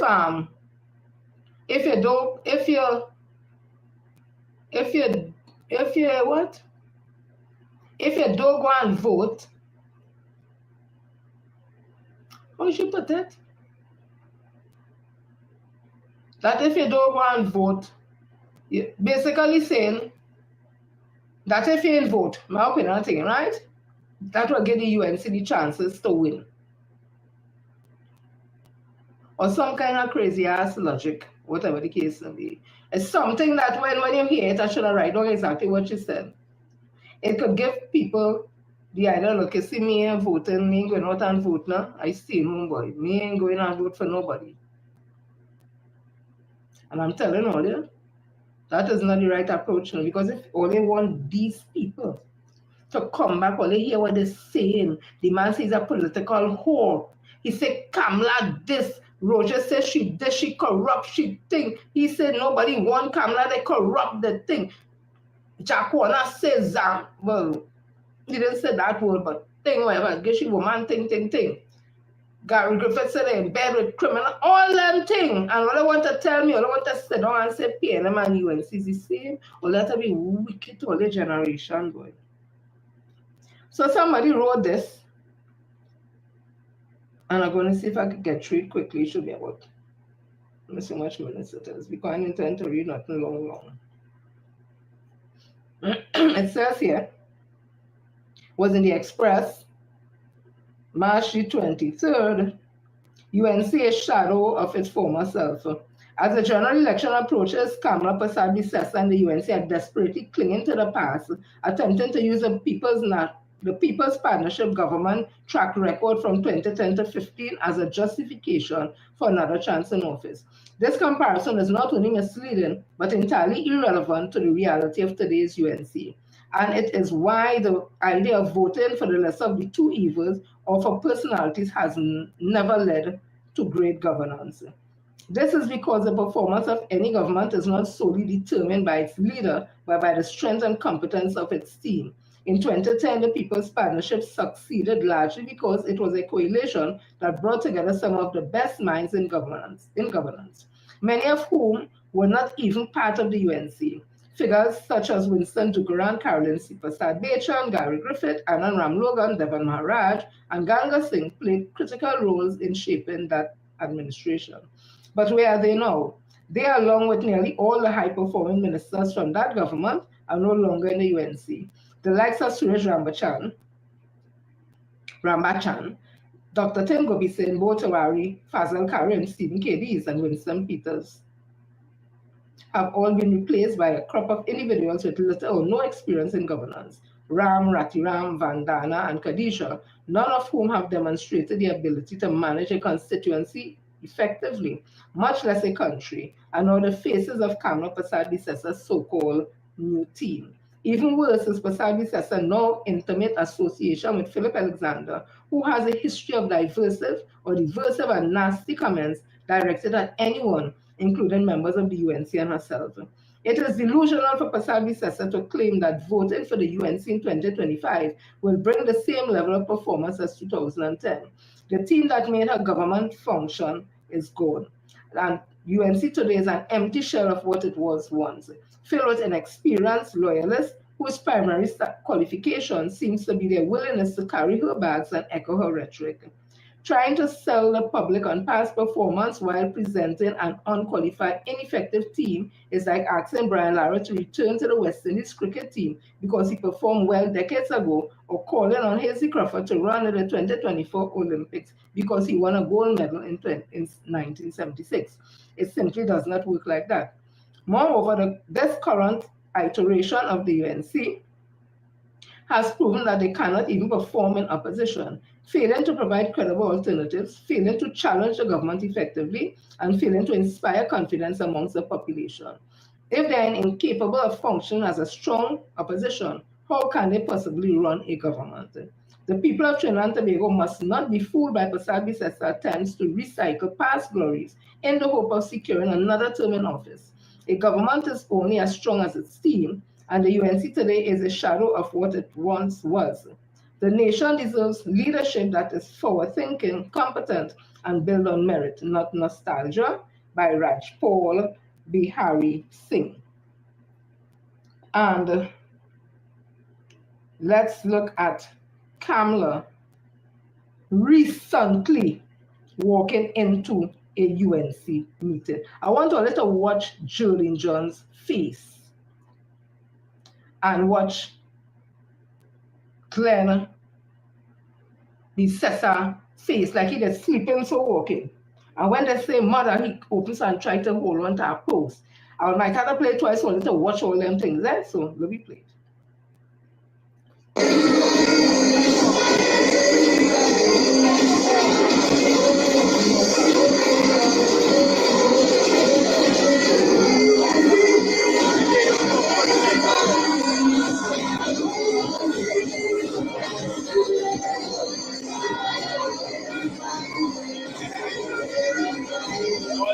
Good night, mother. Good night. Good night, mother. Good night. Good night.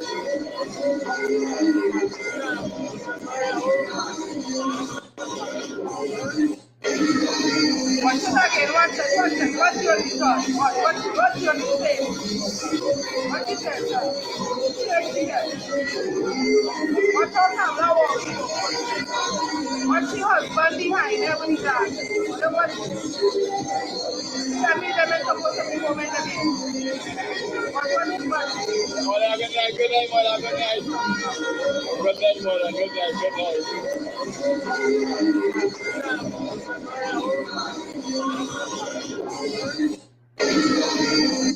That pure wickedness, sorry. Pure wickedness. Journey John watch her shake hand like she waiting a long time and she, you know that kind of way, like, oh, them now coming that kind of way. The husband walking me and he head down so.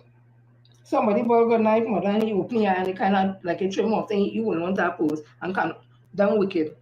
Done wicked to the self. It is alleged when it wasn't seen they had seen some kind of rehab or some kind of thing, it is alleged. Let me move on from them, Papa. Them as the person right, Rajpur right, them as a shadow of themselves, them living in the past, we in the future right now.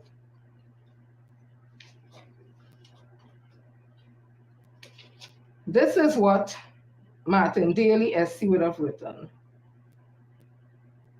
I hope it's not overly long. Give me a minute. Ooh.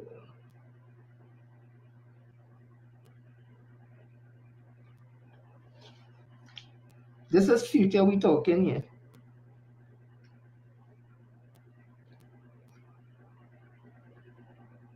So, 22nd of March, Daily expressed the young move, Martin Daly. 24 hours ago, after his appointment by virtue of Section 76(1)(a) of the Constitution to replace former Prime Minister Dr. Keith Rowley, the new Prime Minister Stuart Young has called the next general election. April, just now, this whole thing just come on. Right. The next general election for April 28th. This young move is probably a good move for his prospect to be reappointed as Prime Minister and to obtain the necessary validation of the people through the democratic voting process, given the apparent disarray of the opposition United National Congress and the scrambling to enter into alliances. The electorate may be presented with what late Lloyd Best might describe as a pickup side in one easy to defeat. Is the young move good for the country in terms of public interest? It probably is because it enables us promptly to decide which of the political parties and who, as Prime Minister, will govern us for the next 5 years, thereby avoiding political instability. There, however, just now. Okay, because it's a kind of little lengthy, I would leave it at that. The young move. Yeah? So let me read it over quickly. 24 hours after his appointment by virtue of Section 76(1)(a) of the Constitution to replace former Prime Minister Dr. Keith Rowley, new Prime Minister Stuart Young has called the next general election for April 28th. This young move is probably a good move for his prospects to be reappointed as Prime Minister and to obtain the necessary validation of the people through democratic voting process, given the apparent disarray of the opposition United National Congress and the scrambling to enter into alliances. The electorate may be presented with what the late Lloyd Best might describe as a pickup side and one easy to defeat. Is the young move good for the country in terms of public interest? It probably is because it enables us promptly to decide which of the political parties and who, as Prime Minister, will govern us for the next 5 years, thereby avoiding political insecurity. That was something there by Martin Daily SC. I saw something also by Rafiq Shah. I was always he's one of the baddest Indian, not in the sense of doing anybody, but in terms that he has kept true to his values. He hasn't shifted. He hasn't sell out. He has remained radical as hell. And you may not like some of the things he write, but he keep it as honest as is, and I do have a problem with that. Daily Express, March 22nd, PNM leaps ahead, Rafiq Shah. When the history of politics in Trinidad and Tobago is written, those who are shaping our future and those who are making our history will be alarmed at how easily an epoch was erased, how a new era almost slipped past the hands of historians with hardly a note written about it. Not even the men and women who were reshaping our history were aware of this momentous change, focused as they were on winning an election. Dr. Keith Rowley unknowingly sat like a master painter, redrawing the lines with artistic confusion, much in the manner in which some of the past masters of art did many moons ago. Now, having crossed the Rubicon of race and with consummate ease, he is set in the afterlife of history to shatter the race ceiling that has kept us all in a kind of bondage that we never saw, even as we became victims of his chains. Let's face the facts. When Seo Cheong was first brought on board the Rowley government 10 years ago, not even he could have plotted the complex chart that changed his life and the course of history the way it happened. The race problem not only kept us anchored in waters that took us from turbulence to periods of suspicious calm, we remained immersed in a chapter of our history that seemed to be written in predictable doom and gloom. It was easy to stay afloat, weather storm after storm, and emerge from each cauldron as survivors of yet another race storm. The few amongst us who had long crossed that watershed low point and who had long surrendered to the politics of race being our fate never saw any significance in Young being trained by Dr. Rowley for leadership of the People's National Movement. Its significance, as I take a retrospective look, appears to have been coincidental, and maybe it was.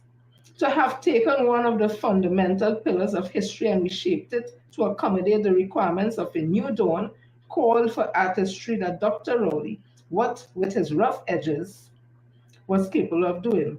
I had given up hope for any change in race as a prime factor in our politics being tamed, maybe even purged from the equation.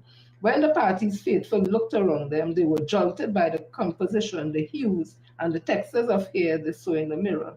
It was the PNM, the party people like me had long abandoned as being a huge part of the problem and challenges that race played in our politics, which now seems to set in a most fundamental structured, which now seems set to change in a most fundamental structural manner. Last week, I raised the question of the new face of the PNM.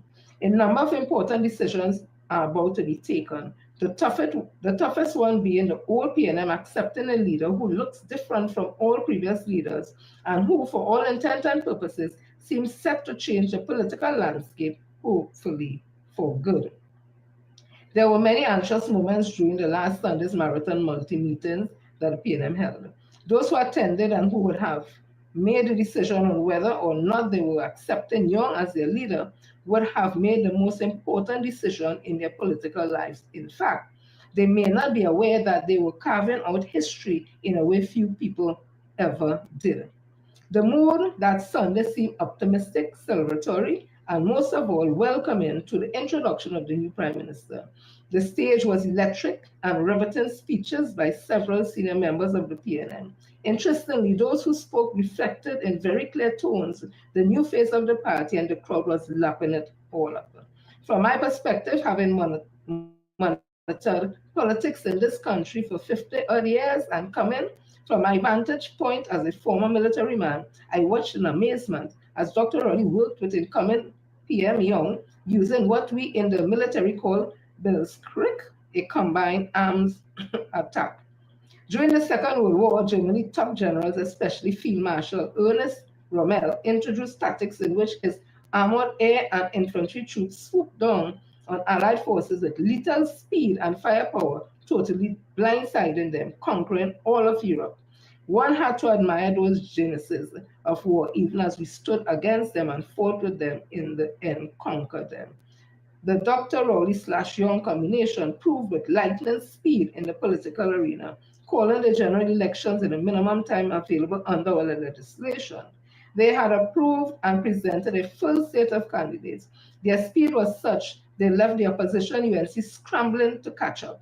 With a virtual sprint ahead to the finish line, clearly the PNM has several advantages they must now use to remain at the helm of government for yet another term. Rafiq Shah. While the UNC seems to be imploding, exploding, all of the PNM is working because they understand good governance. So some analysts now, because everybody seems to be catching on to the energy and the excitement of what is happening, this new era of the People's National Movement, a party that has always touted that it is a national one, every creed and race find an equal place, and that there is no Mother Africa, China, Syria, Lebanon, India. We have Mother Trinidad and Tobago, and Mother Trinidad does not, and Tobago does not discriminate against her children. So I'm seeing here that Prime Minister Young is to meet with the banks to speak on the Forex issue. And this was 21 hours ago, not 21 still. Economists said PM meet with banks and Forex a good start. So economist Dr. Marlene Act says Prime Minister Stuart Young's decision to speak with leaders of commercial banks on the country foreign exchange issue is a good start. But the conversation needs to go beyond that. She says that. Let me see what somebody else said. That's one. Another economist, Dr. Valmiki Jones, said focus should be given to the distribution of foreign currency. What they are likely to be discussing is the fact that there's a distribution problem with respect to foreign exchange, a distribution issue from the commercial banks with respect to foreign exchange. We have a supply problem because of the lower energy production, and that has led to a distribution problem or perceived inequity in distribution for foreign exchange. Let me see what somebody else says here. Right, so two of them would have said it's a good move that Prime Minister Young is meeting with the banks to discuss our foreign exchange issue. So the Young Prime Minister is working. PM Young is also meeting with I think it's Secretary of State, you call him in America, Marco Rubio. And in Jamaica, to have discussions on behalf of Trinidad and Tobago. Let me see if I go through slowly again and find it. Just a minute, just a minute.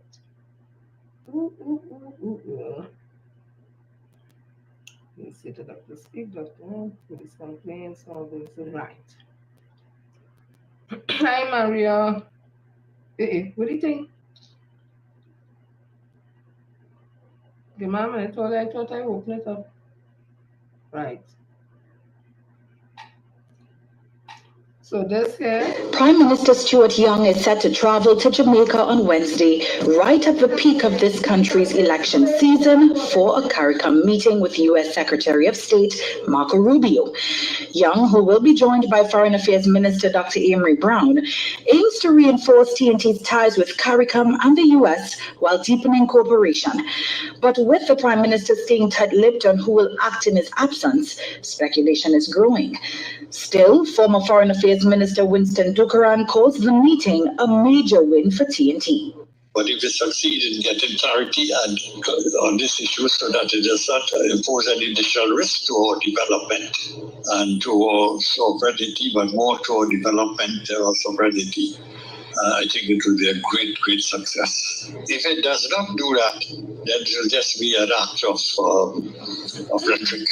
Regional political analyst and pollster Peter Wickham agrees that the meeting is crucial in reinforcing the Caribbean region's sovereignty. I mean, the fundamentals of the oil and gas in Trinidad and Tobago and this deal with Venezuela is absolutely important. The fundamentals for health is also important. But I think there's a fundamental that also it has to speak to, which is the idea of sovereignty and the idea of the fact that, your foreign policy can allow you to be friends with many people and satellites and not satellites of those people at the same time. But is Prime Minister Stuart Young ready for such high-level talks with him and his cabinet having been sworn in only on Monday? I have no doubt that he will not be able to handle the job. I think it was a hell of a test for him going in as a prime ministerial candidate in the middle of an election to have to fly to Jamaica to take on a battle as this. And indeed, it will be a test. If he comes out of that test shining, I think it will help him considerably in terms of his election battle. He is demonstrating an ability to walk and chew gum at the same time. CARICOM officials held a virtual meeting on Friday, and according to Guyana's president, key discussions included Venezuela's incursion into Guyana's waters, the role of Cuban workers in CARICOM nations, and trade relations with the United States. CARICOM extended an invitation to the Trump administration for a meeting after the U.S. Secretary of State threatened visa restrictions on Caribbean countries accepting medical aid from Cuban nurses, assistance the U.S. labeled as human trafficking. Right? So while the UNC continue to implode, explode all that, Prime Minister Young is hitting the ground running. And let's say whether or not he has the ability. Well, Winston Dukran said he has no doubt that he has the ability to do it. And yeah, he has, because he's the one who has been negotiating in all them boardrooms in Texas and Hague and all that long time. I understand the government used to hire like external negotiators, and the technocrats of the energy ministry will go up. And I don't even think they used to go to those boardrooms. I think it used to be more regional kind of meetings they used to go to. But Dr. Rowley and Minister Stuart Young has been going directly to the boss and them, not no management level to the owners of these big companies in Hague, in Texas, and these places. And he has, Minister Young is the one who has led the negotiation. It has been said by Minister Young and all that. They know him by first name. They even tried to hire him and all because he's good like that.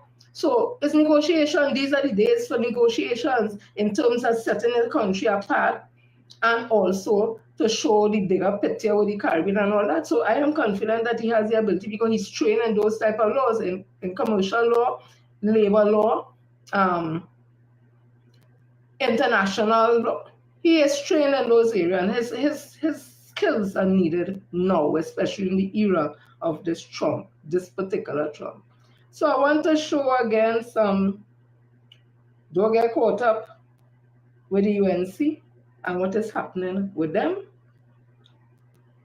That might very well be a strategy of theirs to have people feeling, that, oh God, yeah boy.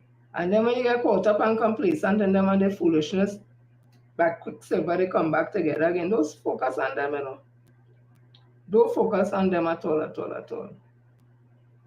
So, Minister Stuart Young, Prime Minister Stuart Young just hosted at the Diplomatic Center a celebration for the Baptist community, because the 30th of March, is the Baptist holiday. And on that meeting, that celebration, the Prime Minister would have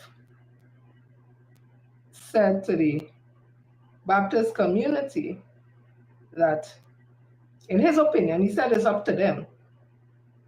The conversation is up to them to remove the word shouter from in front of Baptists, because that was a colonial derogatory term that was given to them, and it's time we break from those shackles. Let me put it here. In Trinidad, soon see a formal name change as Prime Minister Stuart Young questions the continued use of the term Shouter Baptist. During the Spiritual Baptist celebrations at the Diplomatic Center on Saturday, Prime Minister Young said the government is proposing a name change for the Spiritual Baptist faith, removing what he described as a colonial era term.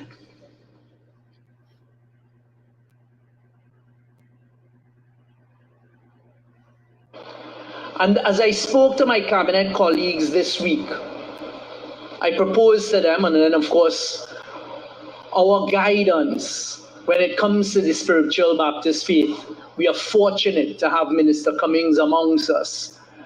And I said, colleagues, why do we still have the terminology Shouter Baptist? Because you see, to me, Shouter Baptist was a colonial term, as was done by the colonialists, cast upon us and cast upon those, that is you and your flock, many decades ago, worshipping your God, our God, in the way that you chose to.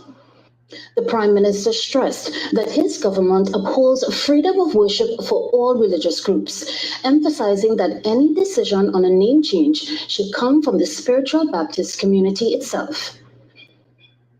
So I said, let us ask our brothers and sisters in the Spiritual Baptist faith whether it is something as you meet amongst yourselves, because it is your decision.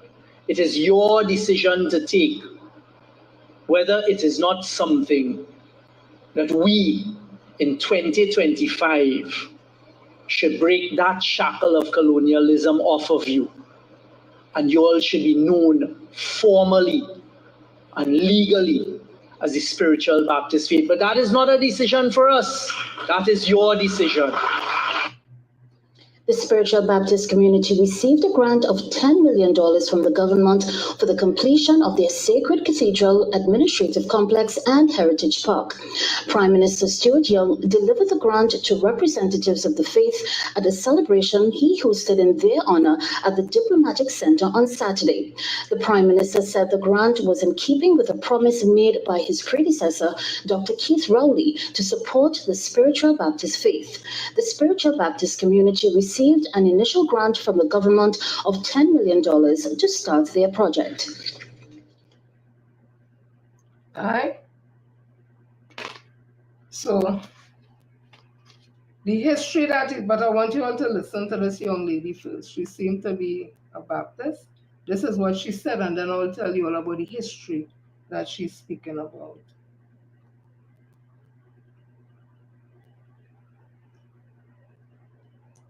I always have a rant, but I time ahead for this one. I just saw a video with our newly appointed Prime Minister speaking at a convention of Spiritual Baptists, asking them why we just use the term shouter and all these sorts of stuff.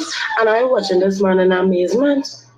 So I time ahead to come and make this video because I want all the Baptists, all the Spiritual Baptists to know. And I want listen, brother. Prime Minister, you're right.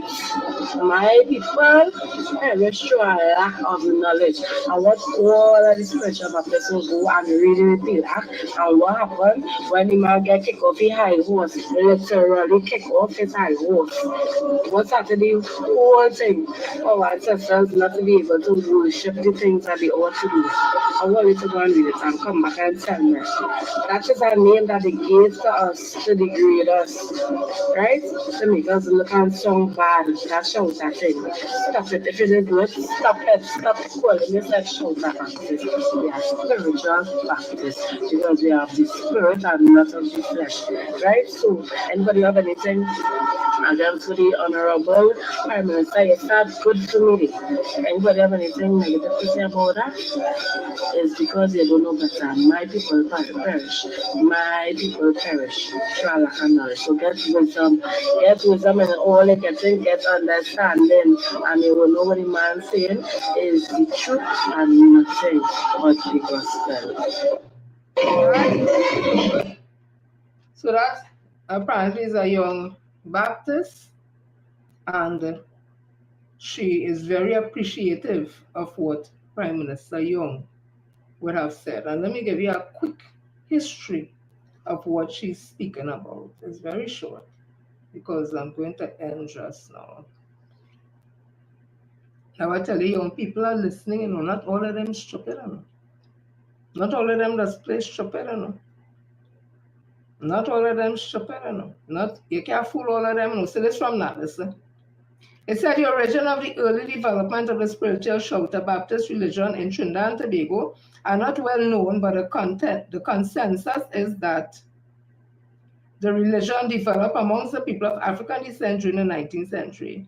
It can be found throughout the Caribbean under various names, but according to Gibbs de Pisa, the name Spiritual Shouter Baptist is indigenous to Trinidad and Tobago. It is a unique religion comprising elements of Protestant Christianity and African doctrines and rituals. It is also one of the few religions indigenous to Trinidad and Tobago. The term shouter was given to the Baptists because of their tendency to shout, clap, and sing loudly during their religious services. It was a derogatory term imposed on them by mainstream society. During their fight to have the shouter prohibition ordinance repealed, the Baptists decided to use the term Spiritual Baptist instead of Shouter Baptist in an effort to gain respect for their religion. There are 4 theories that place the root of the Spiritual Shouter Baptist religion in Africa, Britain, North America, and St. Vincent. The first theory suggests that certain practices of the Spiritual Shouter Baptist faith can be traced directly to Africa. However, this theory is not well documented. While researchers agree on Africa, there are some dispute as to where in Africa. Some religious practices of the Spiritual Shouter Baptist faith has been identified as being similar to that of peoples of former kingdoms in West Africa, particularly the Dahomey people, now situated in Benin, the Congo people, now the Republic of Congo, Democratic Republic of Congo, and parts of Angola, and the Yoruba people, now primarily in Nigeria, Benin, Ghana, and Togo. Another segment of the influx of the new settlers in 1790, it was a group of former American slaves who had supported Britain during the American Wars of Independence. They were rewarded with their loyalty. They were rewarded for their loyalty with their freedom and grants of land in South Trinidad. They formed company villages and were named after the military companies in which they had served. For example, 5th Company Maruga, Henry 203, 2003. These settlers brought a Baptist faith with them and influenced the development of the indigenous spiritual Shouter Baptist faith.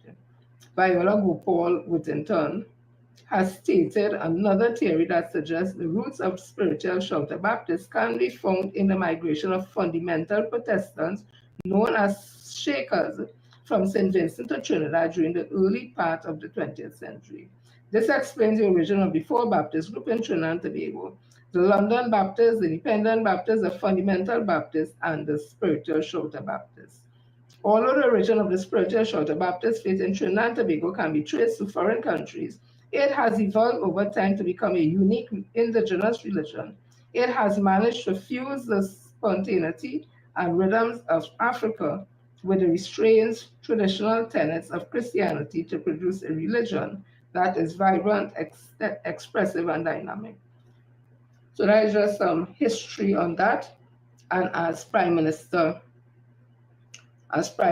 Young would have said, the word shouter was used as a derogatory term put on them because of the way they worship, clapping hands, singing hard, shouting, and that. And they should think about removing it. And the young lady, who seemed to be a Baptist, she is in all favor of it, and she said that Prime Minister Young has started off on a good foot.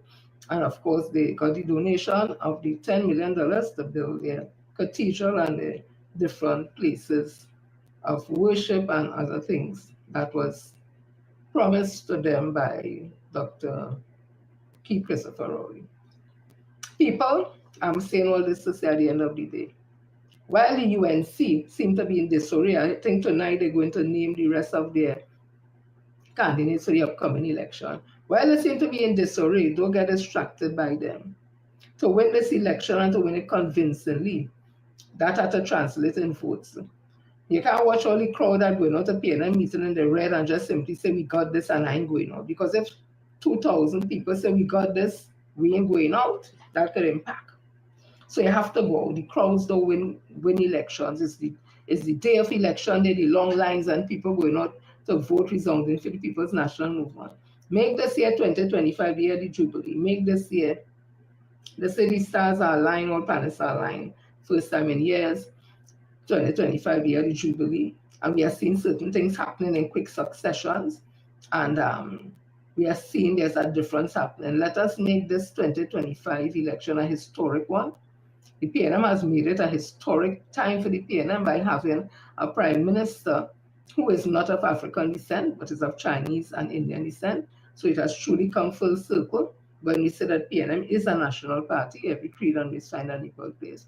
And on that tenet, we have seen excitement again with the young people especially, and that augurs well. So let us make this election a historic one, where that the turnout will be bigger than it ever had before.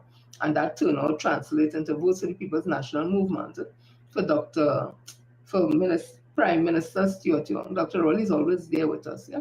That Prime Minister Stuart Young will continue and to carry us into the future. We need a negotiator at this time. He is a negotiator. He has been negotiating. He has done the work. He continues to do the work. We had a doctor that take us from colonialism to independence to republicanism. We had another doctor that took us to this new era, took us out of a pandemic that was never seen in modern history. The last time they had one that was like 100 years ago.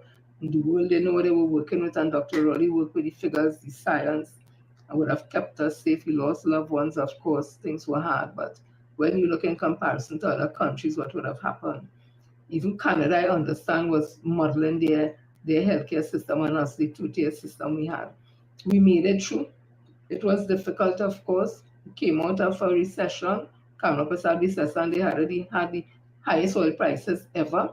They had everything in their favor, but by 2015, we're in a recession. We heard about the thief and the corruption every Monday morning, 5, 6 new members, new national security ministers locking up over 8,000 youths. We heard it all, we seen it all, we lived through it all the parties that joined it, all of them fall away from her. We seen something new, something exciting, all the PNM, let us give this. Don't take no chance. Go out and vote resoundingly for the People's National Movement. Red and ready, but to go to the polls on the 20th. So I'm going to see all who here. So Helen, Joel, D, Michael, Rudolph, Leon, Dandy, Roslyn, Sandra, Kevin, Joy, Anne-Marie, Evelyn, Diane, Yvonne, Oliver, Ricardo, Hollister, Jonathan, Judy, Merle, Godfrey, Lorna, Nadia, Margaret, Hazel, Donna, Joycelyn, Hadara, Anton, Emmeline, and Robert. Thank you all for always coming and stay with me. I haven't seen Roxanne today. I hope she's okay. And again, condolences to the family of Melissa and Nigel and the pastor of Melissa. Both of them would have sung to Divine Echoes, a band created by Mr. Manning.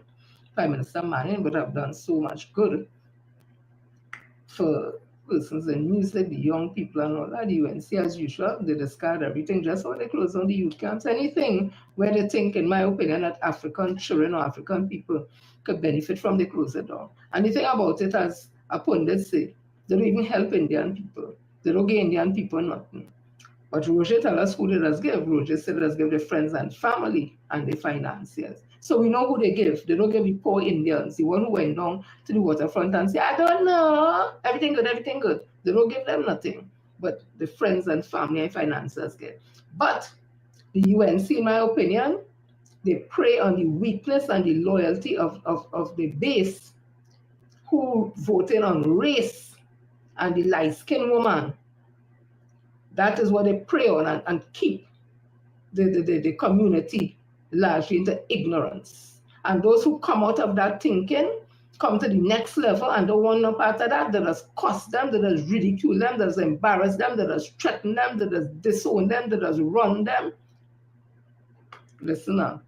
Senator Runuka, I think, would have spoken about the insult she would have to face by, I don't know if it's her husband, family members, or whatever, because she's a PNM. So we know that these things happen, and they start now on Minister of Works and Transport, Ransinan. So what are we going to do? Are we just going to sit back and allow these things? Or are we going to say this country to everybody that we deserve to live as equals in this society, and you're free to worship, you're free to affiliate yourself with any political party of your choice, you're free to support whatever party of your choice, you're free to work where you choose to once you have the qualification for it, you're free to associate with who you choose to once they're breaking the law. Are they going to take away that freedom from us and say that bully you into voting for the UNC? Because the PNM certainly don't bully you at all. They come to talk to you. If you're not, they move on. But the vibes, the music, the whole atmosphere is one of our energy. It is a love thing. The code is red. And as the girls say, we're afraid to vote for the UNC. We have voted for the UNC on 2 occasions already, and they failed the population of Trinidad and Tobago. And we have voted for Indian people several times. We vote for them in the PNM also. We have voted for Indian people in the UNC. So that conversation should come out as lacking and devoid of any type of logic. And that is so disheartening. But again, people come out in your numbers. April the 20th is just now. Come out and vote. Don't sit down on the night of April 20th and say, I should have go, oh God, I did cooking. By the time I finished, it was too late. I should have go, oh God, look.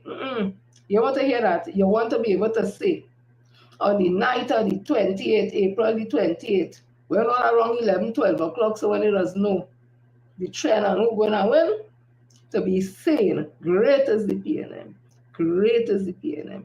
Great is the PNM, and it has prevailed and will continue to prevail, especially our new Prime Minister, Prime Minister Stuart Young. And again, we thank Dr. Keith Christopher Rowley for his work he would have done and his service he would have given cannot be forgotten. We haven't forgotten Mr. Mane, nor have we forgotten George Chambers, and we have not forgotten Dr. Eric Eustace Williams. So we will definitely not forget Dr. Keith Christopher Rowley. People, thank you all. Love you all. See you all on Wednesday. God's when I come with something for something new. Don't get caught up. Watch the scene. Laugh and say, oh, bacchanal. Go out and vote. Don't get tired with them people. Love all you have. God.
So many youths in service now, that's an honor.